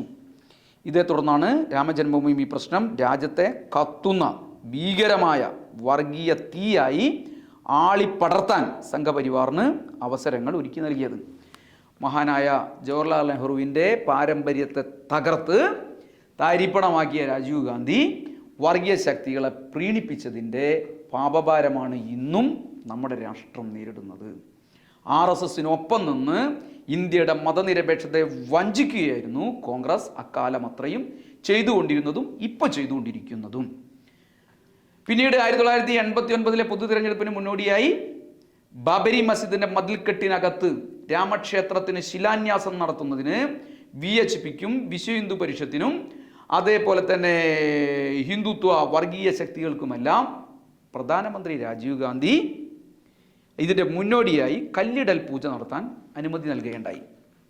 89-ലെ തെരഞ്ഞെടുപ്പിൻ്റെ മുന്നോടിയായി ഇന്ന് മോഡി ചെയ്യുന്നത് പോലെ 2024-ലെ തെരഞ്ഞെടുപ്പിന് മുന്നോടിയായി രാമക്ഷേത്രത്തിൻ്റെ പ്രതിഷ്ഠ മോഡി നടത്തുന്നത് പോലെ 89-ലെ തെരഞ്ഞെടുപ്പിൻ്റെ മുന്നോടിയായി ബാബരി മസ്ജിദിൻ്റെ മതിൽക്കെട്ടിനകത്ത് രാമക്ഷേത്രത്തിന് ശിലാന്യാസം നടത്തുന്നതിന് വേണ്ടി VHPക്കും ഹിന്ദുത്വ വർഗീയ സംഘടനകൾക്കുമെല്ലാം രാജീവ് ഗാന്ധി പ്രത്യേകമായ അനുമതി നൽകി. കല്ലിടൽ പൂജ നിങ്ങൾ നടത്തിക്കോളൂ എന്ന് പറഞ്ഞു. ഇതോടെ ഇന്ത്യ എന്ന മഹത്തായ മതനിരപേക്ഷ രാഷ്ട്രത്തിൻ്റെ അടിത്തറ തകർക്കലിൻ്റെ അന്തിമഘട്ടത്തിലേക്ക് രാജീവ് ഗാന്ധിയും കോൺഗ്രസും നമ്മുടെ രാജ്യത്ത് എത്തിക്കുകയായിരുന്നു. 89 ജൂൺ മാസത്തിൽ തന്നെ തെരഞ്ഞെടുപ്പിന് തൊട്ട് മുന്നോടിയായി ഇതേ സമയം തന്നെ LK അദ്വാനിയുടെ നേതൃത്വത്തിൽ ബാബരി മസ്ജിദ് പ്രശ്നം ഏറ്റെടുത്ത് അതിശക്തമായി മുന്നോട്ട് പോകും എന്ന പ്രമേയം BJP അംഗീകരിച്ചു. പ്രവർത്തനങ്ങൾ അവർ രാജ്യവ്യാപകമായി നടത്തുന്ന നിലയുണ്ടായി. വലിയ പ്രചരണങ്ങളും പരിപാടികളുമെല്ലാം LK അദ്വാനിയുടെ നേതൃത്വത്തിൽ BJPയും മറുഭാഗത്ത് നടത്തിക്കൊണ്ടിരുന്നു. 84-ലെ തെരഞ്ഞെടുപ്പിൽ പഴയ ജനസംഘത്തിൻ്റെ വർഗീയ അജണ്ടയല്ല, മറിച്ച് ഗാന്ധിയൻ സോഷ്യലിസമാണ് തങ്ങളുടെ ലക്ഷ്യമെന്ന് പ്രഖ്യാപിച്ച് 84-ലെ തെരഞ്ഞെടുപ്പിനെ BJP നേരിട്ടപ്പോൾ 2 സീറ്റായിരുന്നു അവർക്ക് ലഭിച്ചിരുന്നത്. എന്നാൽ കോൺഗ്രസ് ഒരുക്കി നൽകിയ വർഗീയ സാഹചര്യത്തിൽ രാമക്ഷേത്രത്തിൻ്റെ പേരിൽ കൂടുതൽ തീവ്രമായ വർഗീയത ഇളക്കിവിട്ട BJPക്ക് അവരുടെ സീറ്റുകൾ ഗണ്യമായി വർദ്ധിപ്പിക്കാനായി എന്നുള്ളതായിരുന്നു 89-ലെ അനുഭവം എന്ന് പറയുന്നത്. എന്തായിരുന്നു രാജീവ് ഗാന്ധിയുടെയും കോൺഗ്രസിൻ്റെയും ഈ 89-ൽ രാമക്ഷേത്രവുമായി ബന്ധപ്പെട്ടുകൊണ്ട് അല്ലെങ്കിൽ ബാബരി മസ്ജിദിനകത്ത് രാമക്ഷേത്രം നിർമ്മിക്കുന്നതുമായി ബന്ധപ്പെട്ട അവരുടെ നിലപാടിൻ്റെ ലക്ഷ്യമെന്ന് പറയുന്നത്? മാധ്യമപ്രവർത്തകനായ ദിനേശ് നാരായൺ രചിച്ച the RSS and the making of the deep nation എന്ന പുസ്തകത്തിൽ ഇതിൻ്റെ കാര്യങ്ങളെല്ലാം അദ്ദേഹം വിശദമായി വിവരിക്കുന്നുണ്ട്. അന്നത്തെ RSSൻ്റെ സർസംഘചാലകായ ദേവറസുമായി നാഗപൂരിലെ RSSൻ്റെ ആസ്ഥാനത്ത് വെച്ച് രാജീവ് ഗാന്ധി തൻ്റെ ദൂതനായ മുൻ കേന്ദ്രമന്ത്രിയും ഗോവ ഗവർണറുമായിരുന്ന ഭാനുപ്രകാശ് സിംഗ് മുഖേന നടത്തിയ ചർച്ചകളുടെ വിശദാംശങ്ങളെല്ലാം ഈ പുസ്തകത്തിനകത്ത് അദ്ദേഹം രേഖപ്പെടുത്തി വച്ചിട്ടുണ്ട്. ഈ ചർച്ചയിലായിരുന്നു അയോധ്യയിൽ ശിലാന്യാസം അനുവദിക്കാമെന്നും പകരം തെരഞ്ഞെടുപ്പിൽ കോൺഗ്രസിനെ RSS സഹായിക്കണമെന്നുമുള്ള കോൺഗ്രസ് RSS ധാരണ രൂപപ്പെടുത്തുന്നതും ഉണ്ടാക്കുന്നു. നാഗ്പൂരിലെ ചർച്ചകൾക്ക് ശേഷം ഡൽഹിയിൽ വെച്ച് RSS നേതാവ് രാജേന്ദ്ര സിംഗ് ആഭ്യന്തരമന്ത്രി ബൂട്ടാ സിംഗുമായി കൂടിക്കാഴ്ച നടത്തി എല്ലാ ധാരണകളും ഉറപ്പിക്കുകയായിരുന്നു. നാഗ്പൂരിൽ നിന്നുള്ള കോൺഗ്രസിൻ്റെ MP ആയിരുന്ന ബൻവാരിലാൽ പുരോഹിത് പിന്നീട് ഈ കാര്യങ്ങളെല്ലാം തുറന്നു പറയുകയും എഴുതുകയും എല്ലാം ചെയ്തതാണ്. വിശ്വാസത്തെയും വർഗീയതയെയും അധികാരം നിലനിർത്താൻ കോൺഗ്രസും BJPയും ഒരുപോലെ ഉപയോഗിച്ചിരുന്നതിൻ്റെ ദുരന്തഫലമാണ് ഇന്നത്തെ ഇന്ത്യൻ അവസ്ഥ എന്ന് നമുക്ക് ചുരുക്കി പറയാം. RSSുമായി എല്ലാ ഡീലും ഉറപ്പിച്ച ശേഷമാണ് 1989-ലെ പൊതു തെരഞ്ഞെടുപ്പിന് തൊട്ട് മുമ്പ് നവംബർ 8-ന് വിശ്വ ഹിന്ദു പരിഷത്തിന് നേരത്തെ പറഞ്ഞ പോലെ ഭൂമി പൂജ നടത്താനുള്ള അനുവാദം നൽകുന്നു. അവർ പൂജ നടത്തുന്നു. ഡിസംബർ 9-ന് ശിലാന്യാസത്തിന് രാജീവ് ഗാന്ധി സർക്കാർ ശിലാന്യാസത്തിന് അനുമതി കൊടുക്കുന്നു. 10-ാം തീയതി ശിലാന്യാസം നടക്കുന്നു. തെരഞ്ഞെടുപ്പിൽ ജയിക്കാൻ നഗ്നമായ വർഗീയത പ്രയോഗിക്കുകയായിരുന്നു കോൺഗ്രസ് ആ തെരഞ്ഞെടുപ്പിൽ ചെയ്തത്, രാജീവ് ഗാന്ധി ചെയ്തത്. RSSും VHPയും തയ്യാറാക്കിയ കുറിപ്പ് അതേപടി കൃത്യമായി നടപ്പിലാക്കുകയായിരുന്നു പ്രധാനമന്ത്രി രാജീവ് ഗാന്ധിയും ആഭ്യന്തരമന്ത്രി ബൂട്ടാ സിംഗും UPയിലെ അവസാനത്തെ കോൺഗ്രസിൻ്റെ മുഖ്യമന്ത്രിയായിരുന്ന ND തിവാരിയും ചെയ്തുകൊണ്ടിരുന്നത്. ഈ ND തിവാരിയാണ് കോൺഗ്രസിൽ നിന്ന് BJPയിലേക്ക് പോയ ആദ്യത്തെ കോൺഗ്രസിൻ്റെ മുഖ്യമന്ത്രി എന്നതും കോൺഗ്രസിൻ്റെ ദുരന്തത്തിൻ്റെ ഒരു നേർക്കാഴ്ചയായിരുന്നു എന്നുള്ളത് നമുക്ക് ഓർക്കാവുന്ന കാര്യമാണ്. ബോഫേഴ്സ് അഴിമതിയുടെ ചെളിക്കുണ്ടിൽ ആഴ്ന്നിറങ്ങിയതുൾപ്പെടെ നിരവധി ആരോപണങ്ങളാണ് രാജീവ് ഗാന്ധി അക്കാലത്ത് നേരിട്ടത്. അതിൽ നിന്ന് കയറാൻ രാജീവ് ഗാന്ധിയും കോൺഗ്രസും കണ്ടെത്തിയ മാർഗമായിരുന്നു ഈ വർഗീയത ആളിക്കത്തിക്കൽ എന്ന് പറയുന്നത്. ഇതിനായി RSSൻ്റെ സഹായം തേടുക എന്നത്. അദ്ദേഹവും കോൺഗ്രസും ചേർന്ന് RSSൻ്റെ എല്ലാ സഹായവും തേടിയിട്ടാണ് ആ തെരഞ്ഞെടുപ്പിൽ കോൺഗ്രസ് മത്സരിച്ചത്, തെരഞ്ഞെടുപ്പിനെ നേരിട്ടത് എന്നർത്ഥം. 89-ലെ തെരഞ്ഞെടുപ്പ് പ്രചരണത്തിൻ്റെ തുടക്കം നാഗ്പൂരിൽ നിന്ന് തുടങ്ങണമെന്നായിരുന്നു രാജീവ് ഗാന്ധിയും കോൺഗ്രസ് എല്ലാം നേരത്തെ തീരുമാനിച്ചിരുന്നു. എന്നാൽ അത് മാറ്റുകയാണ് ഈ RSSുമായി ഉണ്ടാക്കിയ ഡീലിൻ്റെ പശ്ചാത്തലത്തിൽ. എന്നിട്ട് അയോധ്യയിൽ നിന്നാക്കി രാജീവ് ഗാന്ധിയുടെ തെരഞ്ഞെടുപ്പ് പ്രചരണത്തിന് തുടക്കം. നേരത്തെ തയ്യാറാക്കിയ പ്രസംഗത്തിൽ നിന്ന് വ്യത്യസ്തമായി രാമരാജ്യം സ്ഥാപിക്കലാണ് തങ്ങളുടെ ലക്ഷ്യമെന്ന് ആവർത്തിച്ച് അദ്ദേഹം അവിടെ നിന്ന് പ്രഖ്യാപിക്കുകയും ചെയ്തു. എന്നാൽ തെരഞ്ഞെടുപ്പിൽ കോൺഗ്രസിൻ്റെ തന്ത്രങ്ങളെല്ലാം പാടി. ഒരു ഭാഗത്ത് രാജ്യത്തെ പ്രത്യേകിച്ചു ഹിന്ദി മേഖലകളിലെല്ലാമുള്ള ബീഹാറിലെയും യു പിയിലെല്ലാമുള്ള മുസ്ലിം ജനസാമാന്യം ഇതോടുകൂടി കോൺഗ്രസിനെ കൈയൊഴിഞ്ഞു. മറുഭാഗത്ത് രാമക്ഷേത്ര പ്രസ്ഥാനം ശക്തമാക്കി സംഘപരിവാർ ഈ സാഹചര്യം നന്നായി മുതലെടുത്ത് വലിയ നേട്ടം കൊയ്യുകയും ചെയ്തു. അതായത് ഈ ഹിന്ദുത്വ വർഗീയ പ്രയോഗങ്ങളിലൂടെ കോൺഗ്രസിന് രക്ഷപ്പെടാനായില്ലെന്ന് മാത്രമല്ല, കോൺഗ്രസ് തകർച്ചയിലേക്ക് പോയി. തെരഞ്ഞെടുപ്പിൽ വി.പി. സിംഗിൻ്റെ നേതൃത്വത്തിലുള്ള സർക്കാരാണ് അധികാരത്തിൽ വന്നത്. 84 തെരഞ്ഞെടുപ്പിൽ 415 സീറ്റുകൾ ഉണ്ടായിരുന്ന കോൺഗ്രസിന് 217 സീറ്റുകൾ നഷ്ടപ്പെട്ടു. 2 സീറ്റിൽ നിന്ന് BJP 85 സീറ്റുകൾ നേടി വലിയ വളർച്ച നേടി എന്നുള്ളതായിരുന്നു ആ തെരഞ്ഞെടുപ്പിൻ്റെ ഒരു പൊതുഫലം. കോൺഗ്രസ് തകർച്ചക്കും BJPയുടെ കുതിപ്പിനും വഴിയൊരുക്കിയത് കോൺഗ്രസിൻ്റെ ഹിന്ദുത്വ വർഗീയ നിലപാടുകളായിരുന്നു എന്നുള്ളതായിരുന്നു നമുക്ക് രാഷ്ട്രം കാണിച്ചു തന്നത്. 1989 നാഷണൽ ഫ്രണ്ടിൻ്റെ നേതൃത്വത്തിലുള്ള സർക്കാർ വി.പി. സിംഗിൻ്റെ നേതൃത്വത്തിൽ ഇന്ത്യ രാജ്യത്ത് അധികാരത്തിലെത്തി. 89 തെരഞ്ഞെടുപ്പിൽ കോൺഗ്രസ് പരാജയപ്പെട്ടു. കോൺഗ്രസിൻ്റെ വർഗീയ നിലപാടുകളൊന്നും രാജ്യത്ത് ഏച്ചിയില്ല. മതന്യൂനപക്ഷങ്ങൾ കോൺഗ്രസിനെ വല്ലാത്ത നിലയിലേക്ക് പിന്തള്ളി. 2 സീറ്റുണ്ടായിരുന്ന BJP ഈ കോൺഗ്രസ് ഒരുക്കി കൊടുത്ത വർഗീയ സാഹചര്യങ്ങളെല്ലാം മുതലെടുത്ത് വലിയ നിലയിലേക്കുള്ള മുന്നേറ്റം ഉണ്ടാക്കി. അത്തരമൊരവസ്ഥയിൽ വി.പി. സിംഗിൻ്റെ നേതൃത്വത്തിലുള്ള ഒരു മുന്നണി ഇന്ത്യ രാജ്യത്ത് അധികാരത്തിൽ വരുന്ന നിലയുണ്ടായി. അന്ന് 1989 ഡിസംബർ മാസം 2-ാം തീയതി വിശ്വനാഥ് പ്രതാപ് സിംഗ് എന്ന വി.പി. സിംഗിൻ്റെ നേതൃത്വത്തിൽ മന്ത്രിസഭ അധികാരത്തിൽ വന്നു. വി.പി. സിംഗ് പ്രധാനമന്ത്രിയായി സത്യപ്രതിജ്ഞ ചെയ്തു. കോൺഗ്രസ് പ്രതിപക്ഷത്തുമായി. അന്നത്തെ സവിശേഷമായ സാഹചര്യത്തിൽ വി.പി. സിംഗ് സർക്കാരിന് പുറത്തുനിന്ന് പിന്തുണ നൽകുകയായിരുന്നു BJP ചെയ്തത്.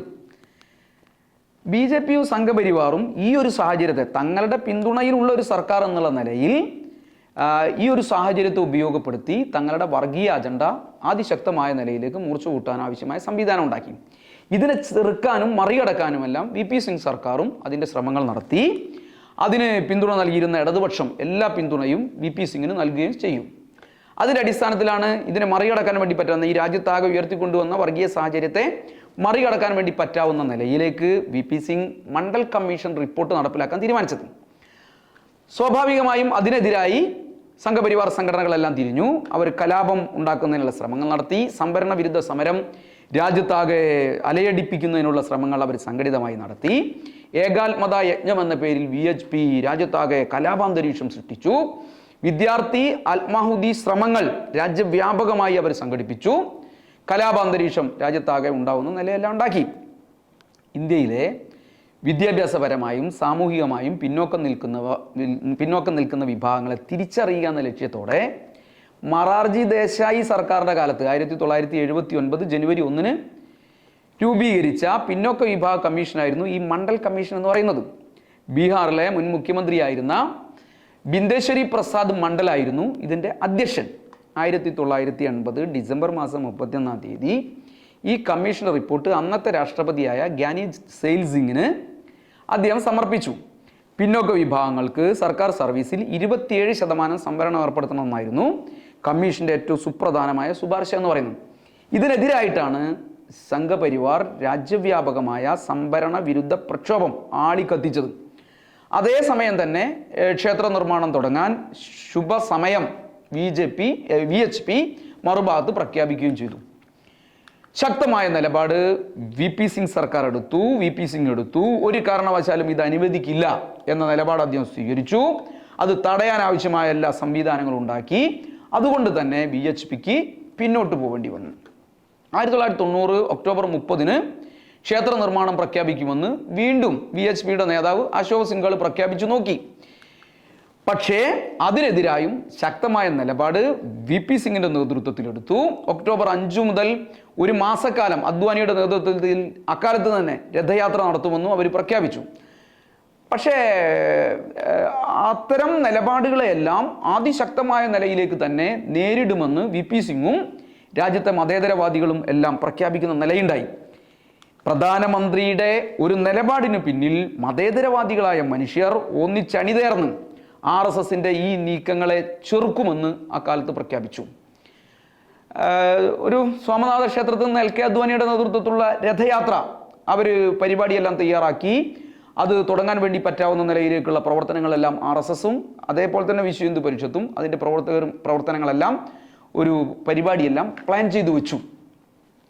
രാജ്യത്തെ മതേതര വിശ്വാസികളെയും മതന്യൂനപക്ഷങ്ങളെയും എല്ലാം ഭീതിയിൽ ആഴ്ത്തിക്കൊണ്ടാണ് LK അദ്വാനിയുടെ നേതൃത്വത്തിലുള്ള രഥയാത്ര ഇന്ത്യൻ സാഹചര്യത്തിൽ അവർ തുടങ്ങാൻ വേണ്ടി തീരുമാനിച്ചത്. ആ രഥയാത്ര വലിയ നിലയിലേക്ക് രാജ്യത്താകെ കലാപാന്തരീക്ഷം ഉണ്ടാക്കി, ഭീകരമായ ആക്രമണങ്ങൾ ഉണ്ടാക്കി, ആയിരക്കണക്കായ മനുഷ്യർക്ക് നേരെ ആക്രമണം ഉണ്ടാക്കി, നൂറുകണക്കായ ആളുകൾ മരിക്കുന്ന കലാപങ്ങൾക്കിടയാക്കി. ഇതെല്ലാമുള്ള ഒരു ഗുരുതരമായ സാഹചര്യം ചർച്ച ചെയ്യുന്നതിന് ഒക്ടോബർ 27 പ്രധാനമന്ത്രി VP സിംഗ് 1990 ഒക്ടോബർ 27 പ്രധാനമന്ത്രി VP സിംഗ് ഒരു സർവകക്ഷി യോഗം വിളിച്ചു ചേർത്തു. എന്നാൽ ആ യോഗം കോൺഗ്രസ് ബഹിഷ്കരിച്ചു. രാജ്യമാകെ വലിയ നിലയിലേക്ക് ഒരു മതനിരപേക്ഷ പ്രധാനമന്ത്രിയുടെ അദ്ദേഹത്തിൻ്റെ നിലപാടിനോടൊപ്പം മതനിരപേക്ഷമായ നിലപാട് സ്വീകരിച്ച് RSSന്റെയും വിശ്വ ഹിന്ദു പരിഷത്തിൻ്റെയും പരിപാടികൾക്കെതിരായി അണിനിരന്നപ്പോൾ കോൺഗ്രസ് അതിനെ ബഹിഷ്കരിച്ചു. ബാബരി മസ്ജിദ് സംരക്ഷിക്കണമെന്നും അമ്പലം പണിയുന്നതിനുള്ള സാധ്യതകൾ നിയമപരമായി ആലോചിക്കണമെന്നും യോഗം പൊതുവെ ധാരണയുണ്ടാക്കി, ആ സർവകക്ഷി യോഗം. എന്നാൽ സംഘപരിവാർ ഇത് തള്ളിക്കളഞ്ഞു, VHP തള്ളിക്കളഞ്ഞു. തങ്ങൾക്ക് സർവകക്ഷി യോഗത്തിന്റെ തീരുമാനം ബാധകമല്ല എന്ന നിലപാട് കോൺഗ്രസ് പരസ്യമായി സ്വീകരിക്കുകയും ചെയ്തു. ഇതോടെ സംഘപരിവാർ സംഘടനകൾ കോൺഗ്രസിന്റെ പിന്തുണ തങ്ങൾക്കുണ്ട് എന്നുള്ള ആവേശത്തിൽ അവരുടെ പ്രവർത്തനങ്ങൾ കൂടുതൽ രൂക്ഷമായ നിലയിലേക്ക് നടപ്പിലാക്കാൻ തീരുമാനിച്ചു. ഒക്ടോബർ 30 1990 ഒക്ടോബർ 30 അയോധ്യയിൽ സമാപിക്കുന്ന നിലയിൽ നേരത്തെ സൂചിപ്പിച്ച പോലെ 10,000 കിലോമീറ്റർ ദൂരത്തിലൂടെയുള്ള രഥയാത്രയാണ് LK അദ്വാനിയുടെ നേതൃത്വത്തിൽ സംഘപരിവാർ പ്ലാൻ ചെയ്തത്. ഇതോടെ രാജ്യത്ത് നേരത്തെ പറഞ്ഞതുപോലെ തന്നെ യാത്ര പുറപ്പെടുന്നതോടുകൂടി തന്നെ കലാപങ്ങളും ആക്രമണങ്ങളും എല്ലാം പൊട്ടിപ്പുറപ്പെട്ടു. കോൺഗ്രസ് സർക്കാരുകൾ ഈ കലാപങ്ങൾക്കെല്ലാം അനുകൂലമായ നില സ്വീകരിച്ചു. അക്രമികൾക്കെതിരായി ഒരു നടപടിയും എടുക്കാൻ തയ്യാറായില്ല. ഹിന്ദുത്വ അനുകൂല അന്തരീക്ഷം, വർഗീയ അന്തരീക്ഷം രൂപപ്പെടുത്താൻ ആവശ്യമായ നടപടികൾ കോൺഗ്രസും എടുത്തു. എന്നാൽ ഒക്ടോബർ 23 ബീഹാറിലെ സമസ്തിപൂരിൽ വെച്ച് ലാലു പ്രസാദ് യാദവ് മതേതര ഇന്ത്യക്ക് പ്രതീക്ഷ നൽകിക്കൊണ്ട് അദ്വാനിയുടെ രഥം പിടിച്ചു കിട്ടി. സധൈര്യമായിരുന്നു അദ്ദേഹം ആ നിലപാട് സ്വീകരിച്ചത്. LK അദ്വാനിയെ അറസ്റ്റ് ചെയ്തു. ഇതോടുകൂടി രഥയാത്ര അവിടെ അവസാനിക്കുകയാണ്. ഈ ഒരു സംഭവം ഉണ്ടാകുന്നതോടുകൂടി കോൺഗ്രസ് പ്രഖ്യാപിച്ചു, BJP പ്രഖ്യാപിച്ചു, AB വാജ്പേയി, LK അദ്വാനി തുടങ്ങിയ നേതാക്കളുടെ നേതൃത്വത്തിൽ തന്നെ അവർ പ്രഖ്യാപിച്ചു VP സിംഗ് സർക്കാരിനെ താഴെയിടും, അതിനുള്ള പിന്തുണ പിൻവലിക്കുമെന്ന് പ്രഖ്യാപിച്ചു. VP സിംഗ് പറഞ്ഞു, നഷ്ടപ്പെടാനുള്ളത് എന്തു തന്നെയായാലും ബാബരി മസ്ജിദ് പ്രശ്നത്തിൽ രാജ്യത്തിൻ്റെ മതനിരപേക്ഷതയും ഭരണഘടനാ മൂല്യങ്ങളും ഞങ്ങൾ ഉയർത്തിപ്പിടിക്കുകയും സംരക്ഷിക്കുകയും ചെയ്യുമെന്നുള്ള പ്രഖ്യാപനം BJPയുടെ ഭീഷണിക്ക് മുന്നിൽ പതറാതെ VP സിംഗ് പ്രഖ്യാപിക്കുകയും ചെയ്തു. അധികാരം നഷ്ടപ്പെട്ടാലും രാഷ്ട്രമൂല്യങ്ങളിൽ ഒരു വിട്ടുവീഴ്ചയ്ക്കുമില്ലെന്ന് അദ്ദേഹം ആവർത്തിച്ചു പറഞ്ഞു. ബാബരി മസ്ജിദ് സംരക്ഷിക്കാൻ തനിക്ക് കഴിഞ്ഞുവെന്ന് അദ്ദേഹം അക്കമിട്ട് ചൂണ്ടിക്കാണിച്ചു. അതിനെ തുടർന്ന് VP സിംഗ് മന്ത്രിസഭയ്ക്കുള്ള പിന്തുണ BJP പിൻവലിച്ചു. സർക്കാർ ലോക്സഭയിൽ വിശ്വാസ വോട്ട് നേടാൻ നിർബന്ധിതമായി. കോൺഗ്രസ് BJPയോടൊപ്പം ചേർന്ന് VP സിംഗ് സർക്കാരിനെ താഴെയിടുന്ന സാഹചര്യം രാജ്യത്തുണ്ടായി.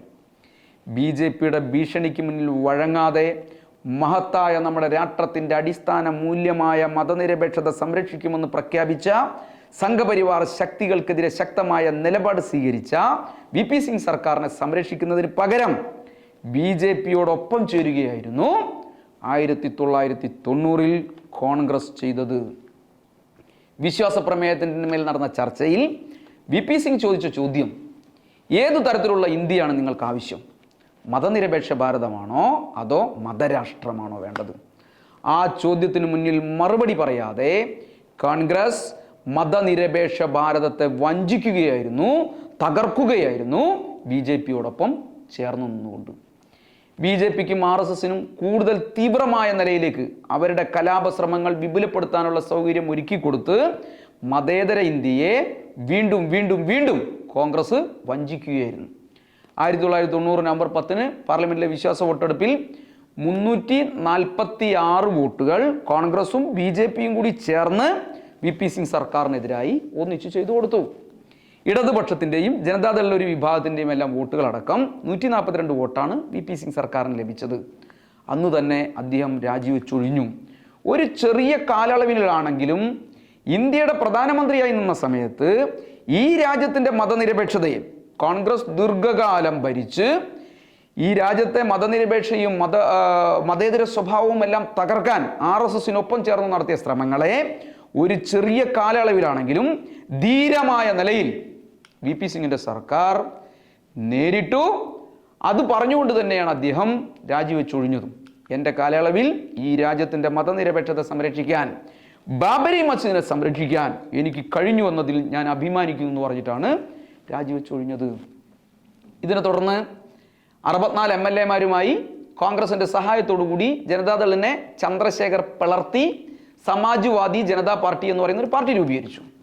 കോൺഗ്രസിൻ്റെ പിന്തുണയോടുകൂടി ചന്ദ്രശേഖർ ഇന്ത്യയുടെ പ്രധാനമന്ത്രിയായി. എന്നാൽ ആ സർക്കാരിനെയും 1991 ജൂൺ മാസം 21 ആ സർക്കാരിനെയും കോൺഗ്രസ് അട്ടിമറിച്ചു. രാജീവ് ഗാന്ധിയുടെ വീട്ടിനടുത്ത് ചാരന്മാരുണ്ടായിരുന്നു എന്നെല്ലാം പറഞ്ഞ നിസ്സാര കാര്യം പറഞ്ഞിട്ടാണ് ആ സർക്കാരിനെയും അട്ടിമറിച്ചത്. ചന്ദ്രശേഖർ സർക്കാർ ചെയ്ത കാര്യം ബാബരി മസ്ജിദ് പ്രശ്നത്തെ രൂക്ഷമാക്കാതെ ഒരു സാധാരണ നിലയിൽ കൊണ്ടുപോയി രാജ്യത്തിൻ്റെ മതനിരപേക്ഷതയും സമാധാനവും സംരക്ഷിക്കാൻ ആവശ്യമായിട്ട് ശ്രമം അദ്ദേഹം നടത്തിയിരുന്നു എന്നുള്ളത് എന്തെല്ലാം പോരായ്മകളുണ്ടെങ്കിലും അദ്ദേഹം ചെയ്ത കാര്യമായിരുന്നു. അത്തരം ഒരു ഘട്ടത്തിലാണ് ആ സർക്കാരിനെ കോൺഗ്രസ് അട്ടിമറിക്കുന്നു എന്നുള്ളതാണ് ചരിത്രം രേഖപ്പെടുത്തിയത്. 1991 ലോക്സഭാ തെരഞ്ഞെടുപ്പിൽ വടകരയിലും നിയമസഭാ തെരഞ്ഞെടുപ്പിൽ ബേപ്പൂരിലുമെല്ലാം കോൺഗ്രസും നമ്മുടെ കേരളത്തിൽ കോൺഗ്രസും BJPയും ലീഗുമെല്ലാം ഒന്നു ചേർന്നത് ഈ ഒരു ദേശീയ രാഷ്ട്രീയ സഖ്യത്തിൻ്റെ ഭാഗമായിരുന്നു. അതായത് VP സിംഗ് സർക്കാരിനെ തകർക്കാൻ BJPയും കോൺഗ്രസും കൂടി ദേശീയ അടിസ്ഥാനത്തിൽ ഉണ്ടാക്കിയ സഖ്യമായിരുന്നു കേരളത്തിൽ മുസ്ലിം ലീഗ് കൂടി ചേർന്ന് 91 നേരിട്ട് പ്രയോഗിച്ചു നോക്കിയത്. വോട്ട് കച്ചവടവും CPMനെ തകർക്കാനുള്ള വിശാലമായ സഖ്യ രൂപപ്പെടുത്തലുമെല്ലാം ഒരു തുടർ പരിപാടിയായി കേരളത്തിൽ മാറിയത് ഇപ്പറഞ്ഞൊരു രാഷ്ട്രീയ സാഹചര്യത്തെ തുടർന്നായിരുന്നു. അതിപ്പോഴും അതിശക്തമായ നിലയിൽ തന്നെ കേരളത്തിൽ തുടർന്നു എന്നുള്ളതാണ് നമ്മുടെ അനുഭവം. 91 തെരഞ്ഞെടുപ്പിന് തൊട്ടു മുമ്പ് മെയ് 21 തമിഴ്നാട്ടിലെ ശ്രീപെരുമ്പത്തൂരിൽ വെച്ച് രാജീവ് ഗാന്ധി വധിക്കപ്പെട്ടു. തമിഴ് വിടുതലൈ പുലികൾ എന്ന് പറയുന്ന ഒരു സംഘടനയായിരുന്നു രാജീവ് ഗാന്ധിക്ക് നേരെ നടത്തിയ ചാവേർ ആക്രമണത്തിന് പിന്നിൽ പ്രവർത്തിച്ചത്. ശ്രീലങ്കയിൽ സമാധാനം സ്ഥാപിക്കാനെത്തിയ ഇന്ത്യൻ സേന തമിഴ് ജനതക്കെതിരായി നടത്തിയ അതിക്രമങ്ങൾക്കുള്ള പ്രതികാരമായിരുന്നു അത്രേ ഈ ചാവേർ ആക്രമണം. രാജീവ് വധത്തെ തുടർന്ന് രാജ്യത്താകെ ഉയർന്നു വന്ന സഹതാപ തരംഗത്തിൽ കോൺഗ്രസും സഖ്യകക്ഷികളും കൂടി കുറച്ച് സീറ്റുകൾ നേടി. 197 സീറ്റുകളാണ് അക്കാലത്ത് കോൺഗ്രസിനും സഖ്യകക്ഷികൾക്ക് കൂടിയെല്ലാം ലഭിച്ചത്. പക്ഷെ അവർക്ക് ഭൂരിപക്ഷം ഉണ്ടായില്ല. ഏറ്റവും വലിയ കക്ഷിയായ കോൺഗ്രസിനെ മന്ത്രിസഭ രൂപീകരിക്കാൻ രാഷ്ട്രപതി ക്ഷണിക്കുന്ന നിലയുണ്ടായി. അതേസമയം തന്നെ ഉത്തർപ്രദേശ് നിയമസഭാ തെരഞ്ഞെടുപ്പിൽ BJPക്ക് വലിയ നേട്ടമുണ്ടായി. കല്യാൺ സിംഗ് സർക്കാർ ഉത്തർപ്രദേശിൽ അധികാരത്തിൽ വന്നു. ബാബരി മസ്ജിദ് നിന്ന സ്ഥലത്തെ തർക്കഭൂമിയായി പ്രഖ്യാപിച്ച 2.77 ഏക്കർ സ്ഥലം രാം ജന്മഭൂമി ന്യായ് ട്രസ്റ്റിന് പാട്ടത്തിന് കൊടുക്കുന്ന നിലയുണ്ടായി. അതായിരുന്നു ആ സർക്കാർ എടുത്ത ആദ്യത്തെ നടപടി എന്ന് പറയുന്നത്. അലഹബാദ് ഹൈക്കോടതി തർക്കഭൂമിയിൽ പുതുതായി യാതൊരു നിർമ്മാണവും പാടില്ലെന്ന ഉത്തരവ് ഇറക്കിയെങ്കിലും കല്യാൺ സിംഗ് നേതൃത്വത്തിലുള്ള UPയിലെ സർക്കാർ രാമക്ഷേത്ര നിർമ്മാണത്തിന് പരസ്യമായ പിന്തുണ പ്രഖ്യാപിച്ചു. അതേപോലെ തന്നെ നരസിംഹറാവുവിൻ്റെ നേതൃത്വത്തിലുള്ള കോൺഗ്രസ് സർക്കാർ ഇതിനൊപ്പം നിൽക്കുന്ന നിലയും കൂടിയായപ്പോൾ ബാബരി മസ്ജിദ് തകർക്കുക എന്നുള്ള RSSൻ്റെ ലക്ഷ്യം, അതിലേക്ക് ഞങ്ങൾ എത്തി എന്നുള്ള പ്രഖ്യാപനമായിരുന്നു RSSും വിശ്വ ഹിന്ദു പരിഷത്തും സംഘപരിവാരും എല്ലാം കൂടി 1990കളോടുകൂടി ഇന്ത്യൻ രാഷ്ട്രീയത്തിൽ എടുത്തത്. കേന്ദ്രത്തിൽ നരസിംഹറാവുവിൻ്റെ നേതൃത്വത്തിലുള്ള കോൺഗ്രസ് സർക്കാരും ഉത്തർപ്രദേശിൽ BJPയുടെ കല്യാൺ സിംഗിൻ്റെ നേതൃത്വത്തിലുള്ള സംസ്ഥാന സർക്കാരും വന്നതോടുകൂടി രാമക്ഷേത്ര നിർമ്മാണ പ്രശ്നങ്ങൾ കൂടുതൽ സജീവമാവുന്ന നിലയിലേക്ക് ഇന്ത്യൻ രാഷ്ട്രീയത്തിലെത്തി. 1992 ജൂലൈ മാസമാവുന്നതോടുകൂടി ഒരു സ്ഥിരം നിർമ്മാണത്തിനുള്ള ആദ്യഘട്ടം എന്നുള്ള നിലയിൽ 3 അടി ഉയരത്തിലുള്ളൊരു തറ സർക്കാർ നിർമ്മിക്കാനുള്ള ശ്രമങ്ങൾ തുടങ്ങി. നിർമ്മാണം നിർത്തിവെക്കണമെന്ന് സർക്കാർ UP സർക്കാരിന് സുപ്രീം കോടതി പ്രത്യേകമായ നിർദ്ദേശം നൽകി. ഇതോടെ വിശ്വ ഹിന്ദു പരിഷത്തും ഈ കോടതി ഉത്തരവ് വന്നതോടുകൂടി വിശ്വ ഹിന്ദു പരിഷത്തും അതുപോലെയുള്ള മറ്റ് സംവിധാനങ്ങളും എല്ലാം കൂടി ചേർന്ന് വലിയ കലാപാന്തരീക്ഷം, അക്രമാസക്തമായ അന്തരീക്ഷം രാജ്യത്താകെ ഇളക്കി വിട്ടു.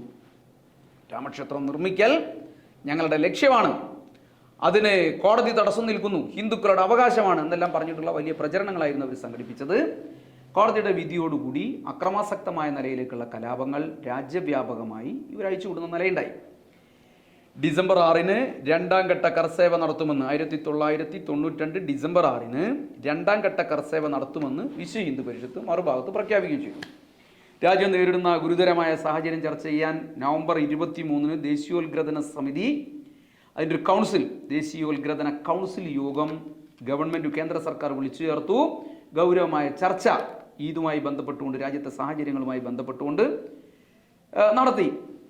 അയോധ്യ പ്രശ്നത്തിൽ ഭരണഘടനയും നിയമവാഴ്ചയും സാമുദായിക സൗഹാർദ്ദവും ഉയർത്തിപ്പിടിക്കുന്നതിന് എന്തു നടപടി സ്വീകരിക്കാനും ദേശീയോദ്ഗ്രഥന കൗൺസിൽ അന്നത്തെ പ്രധാനമന്ത്രിക്ക് നരസിംഹറാവുവിന് കേന്ദ്ര സർക്കാരിന് പൂർണ്ണ സമ്മതം നൽകി, ബ്ലാങ്ക് ചെക്ക് നൽകി എന്നർത്ഥം. നവംബർ 25-ന് സുപ്രീം കോടതിയുടെ സുപ്രധാനമായ വിധി വന്നു. കർസേവ തടയാൻ എല്ലാ നടപടികളും കേന്ദ്ര സർക്കാർ സ്വീകരിക്കണമെന്നായിരുന്നു കോടതിയുടെ നിർദ്ദേശം. അതിന് കോടതിയും എല്ലാ സ്വാതന്ത്ര്യവും കേന്ദ്ര സർക്കാരിന് നൽകുന്നതായും പ്രഖ്യാപിച്ചു. എന്നാൽ രാജ്യത്തെ രാഷ്ട്രീയ പാർട്ടികളുടെയും പൊതുസമൂഹത്തിൻ്റെയും സുപ്രീം കോടതിയുടെയും എല്ലാം നിർദ്ദേശങ്ങളെ തള്ളി ഡിസംബർ 3-ന് നരസിംഹറാവു പ്രഖ്യാപിച്ചു, അയോധ്യ പ്രശ്നത്തിൽ ഞങ്ങൾ ഇടപെടില്ല. ഇതായിരുന്നു കോൺഗ്രസിൻ്റെ നിലപാട്. ഈ പ്രഖ്യാപനത്തിൻ്റെ ഊർജത്തിലാണ് റാവുവിൻ്റെയും കോൺഗ്രസിൻ്റെയും സംരക്ഷണയിൽ രാജ്യത്തിൻ്റെ മതനിരപേക്ഷതയും നീതിന്യായ വ്യവസ്ഥയുമെല്ലാം തകർത്തുകൊണ്ട് 1992 ഡിസംബർ 6-ന് 1.5 ലക്ഷത്തോളം വരുന്ന കർസേവകർ ബാബരി മസ്ജിദ് തകർത്ത് അതിനകത്ത് ക്ഷേത്രം പണിതത്. ഇതിനെ തുടർന്ന് രാജ്യത്താകെ ചോരപ്പുഴകൾ ഒഴുകി, പതിനായിരങ്ങൾക്ക് ഗുരുതരമായ പരിക്കേറ്റു, ആയിരക്കണക്കായ ആളുകൾ മരിച്ചു. എല്ലാറ്റിനും നരസിംഹറാവുവും കോൺഗ്രസും നിശബ്ദമായ പിന്തുണ നൽകി. മുസ്ലിം ജനസാമാന്യം വിവരണാതീതമായ ആക്രമണങ്ങൾക്കാണ് രാജ്യത്താകെ ഇരയായത്.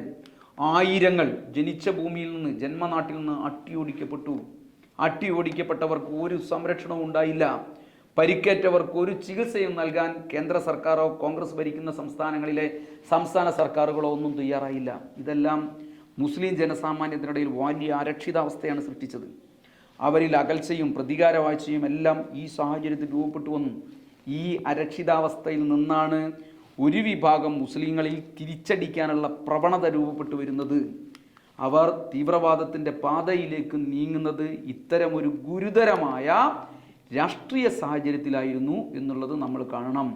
കോൺഗ്രസും BJPയും ചേർന്ന് സൃഷ്ടിച്ചതാണ് ഇന്ത്യയിൽ ഇസ്ലാമിക തീവ്രവാദത്തിൻ്റെ പ്രവർത്തനങ്ങൾ, വിത്തുകൾ എന്നർത്ഥം. ഇന്ത്യയെ വർഗീയമായി ചേരിതിരിച്ച്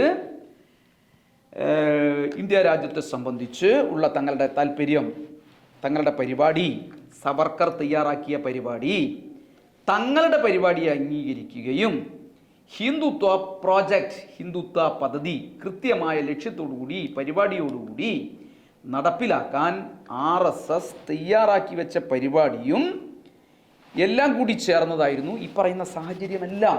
ഹിന്ദുത്വ പരിപാടി, ചുരുക്കി പറഞ്ഞാൽ ഹിന്ദുത്വ പരിപാടി ഏറ്റവും ചിട്ടയോടുകൂടി നടപ്പിലാക്കുക എന്നുള്ള RSSൻ്റെ പദ്ധതിക്ക്, പരിപാടിക്ക് കൂട്ടുനിന്നു കൊടുക്കുകയായിരുന്നു കോൺഗ്രസും നരസിംഹറാവുവും ചെയ്തത്.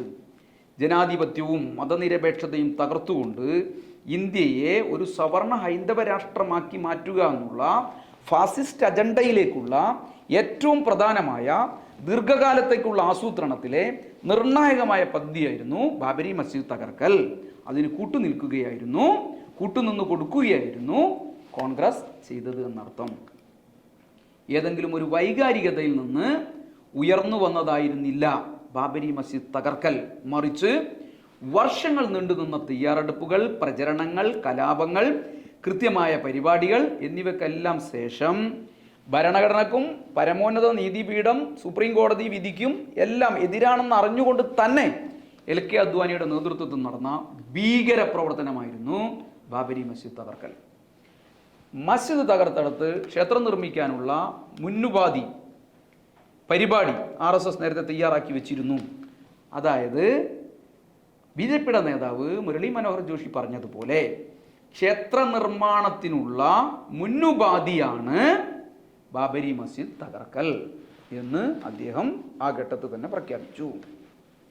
LK അദ്വാനി, മുരളി മനോഹർ ജോഷി, വിനയ് കത്യാർ, ഉമാഭാരതി, അശോക് സിംഗാൾ, സ്വാതി റിദംബര അങ്ങനെ തുടങ്ങിയിട്ടുള്ള പ്രധാനപ്പെട്ട സംഘപരിവാർ നേതാക്കന്മാരെല്ലാം ബാബരി മസ്ജിദിന്റെ തൊട്ടടുത്ത് ഏകദേശം ഒരു 200 മീറ്റർ അകലെ അവർക്ക് വേണ്ടി നിർമ്മിച്ചു വെച്ച രാമകഥാ മഞ്ചിന്റെ അടുത്തിരുന്ന് ഈ പൊളിക്കലിന് നേതൃത്വം നൽകി എന്നാണ് അന്നത്തെ മാധ്യമങ്ങൾ റിപ്പോർട്ട് ചെയ്തത്. അവരുടെ വിഷ്വലുകളായി പുറത്ത് അക്കാലത്ത് വന്നത്.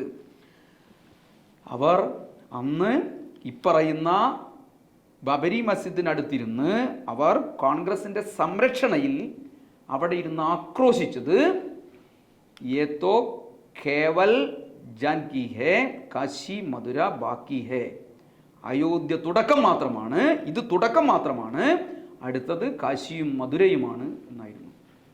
കോൺഗ്രസിന്റെ സംരക്ഷണയിലായിരുന്നു ആ പ്രഖ്യാപനം എന്നർത്ഥം. ജനുവരി 22-ന് ശേഷം ഈ ആക്രോശം സംഘപരിവാർ സജീവമായി ഏറ്റെടുക്കുമെന്നാണ് RSSന്റെ നേതാക്കന്മാർ ഇപ്പോൾ പറയുന്നത്. അതായത് ജനുവരി 22-ന്റെ രാമക്ഷേത്രത്തിന്റെ ഉദ്ഘാടനം കഴിയുന്നതോടുകൂടി ഈ മുദ്രാവാക്യം ഞങ്ങൾ ഏറ്റെടുക്കുമെന്ന് അവർ പ്രഖ്യാപിച്ചുകൊണ്ടിരിക്കുകയാണ്. ഞാൻ സൂചിപ്പിച്ചത് കോൺഗ്രസ് സംരക്ഷണയിൽ ആ സംഘർഷഭരിതമായ കാലത്ത് ആഹ്ലാദപൂർവ്വം സംഘപരിവാര നേതാക്കന്മാർ വിളിച്ചു പറഞ്ഞപ്പോൾ അവർക്കതിനുള്ള സൗകര്യമൊരുക്കി കൊടുക്കുകയായിരുന്നു ഈ പറയുന്ന കോൺഗ്രസ് നേതൃത്വം, നരസിംഹറാവു ചെയ്തത് എന്നർത്ഥം. ബാബരി മസ്ജിദ് പൊളിക്കാൻ മാത്രമല്ല ഭാവി പരിപാടി പ്രഖ്യാപിക്കാൻ കൂടിയുള്ള അവസരം ഒരുക്കി കൊടുത്തു. കാരണം ഇത് കോൺഗ്രസ് പണ്ടേ ഉന്നയിച്ച കാര്യമായിരുന്നു എന്നുള്ളത് തന്നെയാണ്. ഭാവിയിൽ ഈ പറയുന്ന 2 ക്ഷേത്രങ്ങൾ നിർമ്മിക്കുന്നതിനുള്ള ആക്രമണങ്ങൾ നടന്നാലും കോൺഗ്രസ് അതിന് പിന്തുണ കൊടുക്കുമെന്നുള്ള കാര്യത്തിൽ നമുക്ക് സംശയമൊന്നുമില്ല. കോൺഗ്രസും BJPയും ചേർന്ന് ഒത്തുകളിച്ച് നമ്മുടെ രാജ്യത്തോട് ചെയ്ത കൊടും ചതിയായിരുന്നു ബാബരി മസ്ജിദ് തകർക്കൽ.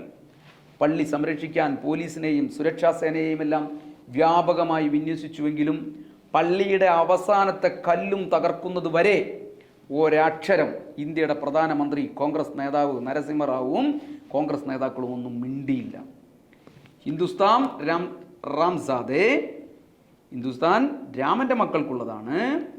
ഹരമാസാദെ അവിഹിത കുട്ടികൾ, ബാബറിന്റെ മക്കൾ ഇവരെല്ലാം ഹിന്ദുസ്ഥാന്റെ അതിരുകൾക്കപ്പുറത്താണ് എന്നായിരുന്നു രാജ്യം മുഴുവൻ അന്ന് RSSഉം BJPയും മുഴക്കിക്കൊണ്ടിരുന്ന മുദ്രാവാക്യം. അതാണ് ഇപ്പം RSS നടപ്പിലാക്കിക്കൊണ്ടിരിക്കുന്നത്. ഹിന്ദുത്വ പദ്ധതിയുടെ ഭാഗമായിട്ടുള്ള ഗൂഢപദ്ധതി നടപ്പിലാക്കുന്നതിനുള്ള ഭീകരാക്രമണമായിരുന്നു ബാബരി മസ്ജിദ് തകർക്കൽ എന്നർത്ഥം. ഹിന്ദു രാഷ്ട്രം സ്ഥാപിക്കാനുള്ള പദ്ധതിയിലെ ഒരു പ്രധാനപ്പെട്ട ഭാഗമായിരുന്നു ഈ പറഞ്ഞത്. അതിനുള്ള നിലമൊരുക്കാനുള്ള പദ്ധതിയായിരുന്നു ഇത് എന്നർത്ഥം. കോൺഗ്രസ് നിലപാടിനെ അപലപിച്ചും വർഗീയ ശക്തികൾക്കെതിരായും രാജ്യത്ത് സമാധാനാന്തരീക്ഷം നിലനിർത്താൻ മതനിരപേക്ഷവാദികളായ മനുഷ്യരാകെ രാജ്യത്ത് വ്യാപകമായി അണിചേർന്ന ഒരു ഘട്ടം ഈ ബാബരി മസ്ജിദ് തകർച്ചയെക്കുറിച്ച് തുടർന്ന് നമ്മുടെ രാജ്യത്തുണ്ടായി. മഹാത്മാഗാന്ധി വധത്തിനു ശേഷം നടന്ന 2ാമത്തെ ഭീകരാക്രമണമാണിതെന്ന് അന്നത്തെ രാഷ്ട്രപതി KR നാരായണന് തന്നെ പറയേണ്ടി വന്നു. എന്നാൽ റാവുവും കോൺഗ്രസും അപ്പോഴും മൗനത്തിൽ തന്നെയായിരുന്നു. പ്രധാനമന്ത്രി കസേരയിൽ അമർന്നിരുന്ന് നരസിംഹറാവു എന്ന കോൺഗ്രസ് നേതാവ് RSS ഹിന്ദുത്വ രാഷ്ട്രീയത്തിൻ്റെ കൊടി അവരെക്കാളും ഉയരത്തിൽ പറത്തുകയായിരുന്നു. 1992 ഡിസംബർ 6-ന് ഇന്ത്യ രാജ്യത്ത് ചെയ്തത്. വിശ്വാസത്തിൻ്റെ കാര്യത്തിൽ വിധി പറയാൻ കോടതികൾക്ക് യാതൊരു അധികാരവുമില്ല എന്ന ധിക്കാരപൂർവമായ നിലപാട് അന്നും ഇന്നും സംഘപരിവാർ സ്വീകരിക്കുമ്പോൾ അതിന് പിന്തുണ നൽകി കോൺഗ്രസ് നിന്നു, ഇപ്പോഴും നിൽക്കുന്നു. അതുകൊണ്ടാണ് രാമക്ഷേത്ര ഉദ്ഘാടനത്തിന് ക്ഷണിച്ചതിന് നന്ദി രേഖപ്പെടുത്തിക്കൊണ്ട് കോൺഗ്രസിൻ്റെ നേതാക്കന്മാർ പ്രതികരണങ്ങൾ നടത്തിക്കൊണ്ടിരിക്കുന്നത്. 1992 ഡിസംബർ 7-ന് ബാബരി മസ്ജിദ് അതേ സ്ഥലത്ത് സ്ഥാപിക്കുമെന്ന് പിറ്റേ ദിവസം വലിയ പ്രതിഷേധമെല്ലാം, പ്രധാനമന്ത്രിയുടെ മൗനത്തിനെതിരായി വലിയ പ്രതിഷേധമെല്ലാം ഉയർന്നു വന്നപ്പോൾ പ്രധാനമന്ത്രി നരസിംഹറാവു പ്രഖ്യാപിച്ചു. എന്നാൽ അതും കൊടും ചതിയായിരുന്നുവെന്ന് പിന്നീട് തൊട്ടടുത്ത ദിവസം തന്നെ തെളിയിക്കപ്പെട്ടു. ബാബരി മസ്ജിദ് പുനർനിർമ്മിക്കുമെന്ന് പറഞ്ഞ പ്രധാനമന്ത്രി അത് പറഞ്ഞ് നാവെടുക്കുന്നതിന് മുമ്പേ തന്നെ ക്ഷേത്ര ദർശനം നടത്താൻ ഈ ബാബരി മസ്ജിദ് തകർത്തെടുത്ത് ക്ഷേത്ര ദർശനം നടത്താൻ ഡിസംബർ 28-ന് ഒരു കൂട്ടം സന്യാസിമാരെയും വിശ്വ ഹിന്ദു പരിഷത്തിൻ്റെയും സംഘപരിവാർ സംഘടനകളുടെയും നേതാക്കന്മാരുടെ സംഘത്തെ അയോധ്യയിലേക്ക് അയച്ചു. അവർക്ക് അനുവാദം കൊടുത്തു. കോൺഗ്രസ് കൂടെ പോയി എന്ന് പറഞ്ഞാൽ പിന്തുണ കൊടുത്തു. അവിടെ വെച്ച് കേന്ദ്ര സർക്കാരിൻ്റെ, കോൺഗ്രസ് സർക്കാരിൻ്റെ അനുഗ്രഹത്തോടെയും അനുവാദത്തോടെയും അവർ പ്രഖ്യാപിച്ചു, രാമക്ഷേത്ര നിർമ്മാണത്തിന് ഭരണഘടനയും സുപ്രീം കോടതിയുമാണ് തടസ്സമെങ്കിൽ അത് രണ്ടും ഞങ്ങൾ മാറ്റും, മാറിയില്ലെങ്കിൽ അതിനെ തകർക്കാനുള്ള പ്രവർത്തനങ്ങൾ ഞങ്ങൾ നടത്തുമെന്നായിരുന്നു നരസിംഹറാവു കോൺഗ്രസ് പറഞ്ഞയച്ച സംഘം ഈ പറയുന്ന ബാബരി മസ്ജിദ് പൊളിച്ചെടുത്ത് ഉണ്ടാക്കിയ ക്ഷേത്രത്തിൻ്റെ മുറ്റത്ത് നിന്ന് പ്രഖ്യാപിച്ചത്. ആ പ്രഖ്യാപനം നരേന്ദ്രമോദി ഇന്ന് രാജ്യത്ത് നടപ്പിലാക്കുന്നു, RSS നടപ്പിലാക്കുന്നു, കോൺഗ്രസ് പിന്തുണ കൊടുക്കുന്നു. അത്രയേ ഉള്ളൂ. LK അദ്വാനിക്കും മറ്റ് VHP BJP നേതാക്കൾക്കും ഒക്കെ എതിരായി കേന്ദ്ര സർക്കാർ അക്കാലത്ത് കേസെടുത്തിരുന്നു. അതിലും കൊടിയ വഞ്ചന കോൺഗ്രസ് കാണിച്ചു. ലിബർഹാൻ കമ്മീഷനെ നിയമിച്ചെങ്കിലും കമ്മീഷൻ റിപ്പോർട്ട് അട്ടത്ത് വെച്ച് സംഘപരിവാറിനെയും അതിൻ്റെ നേതാക്കളെയും സംരക്ഷിക്കുകയായിരുന്നു പിന്നീട് വന്ന മൻമോഹൻ സിംഗ് സർക്കാരും ചെയ്തത്.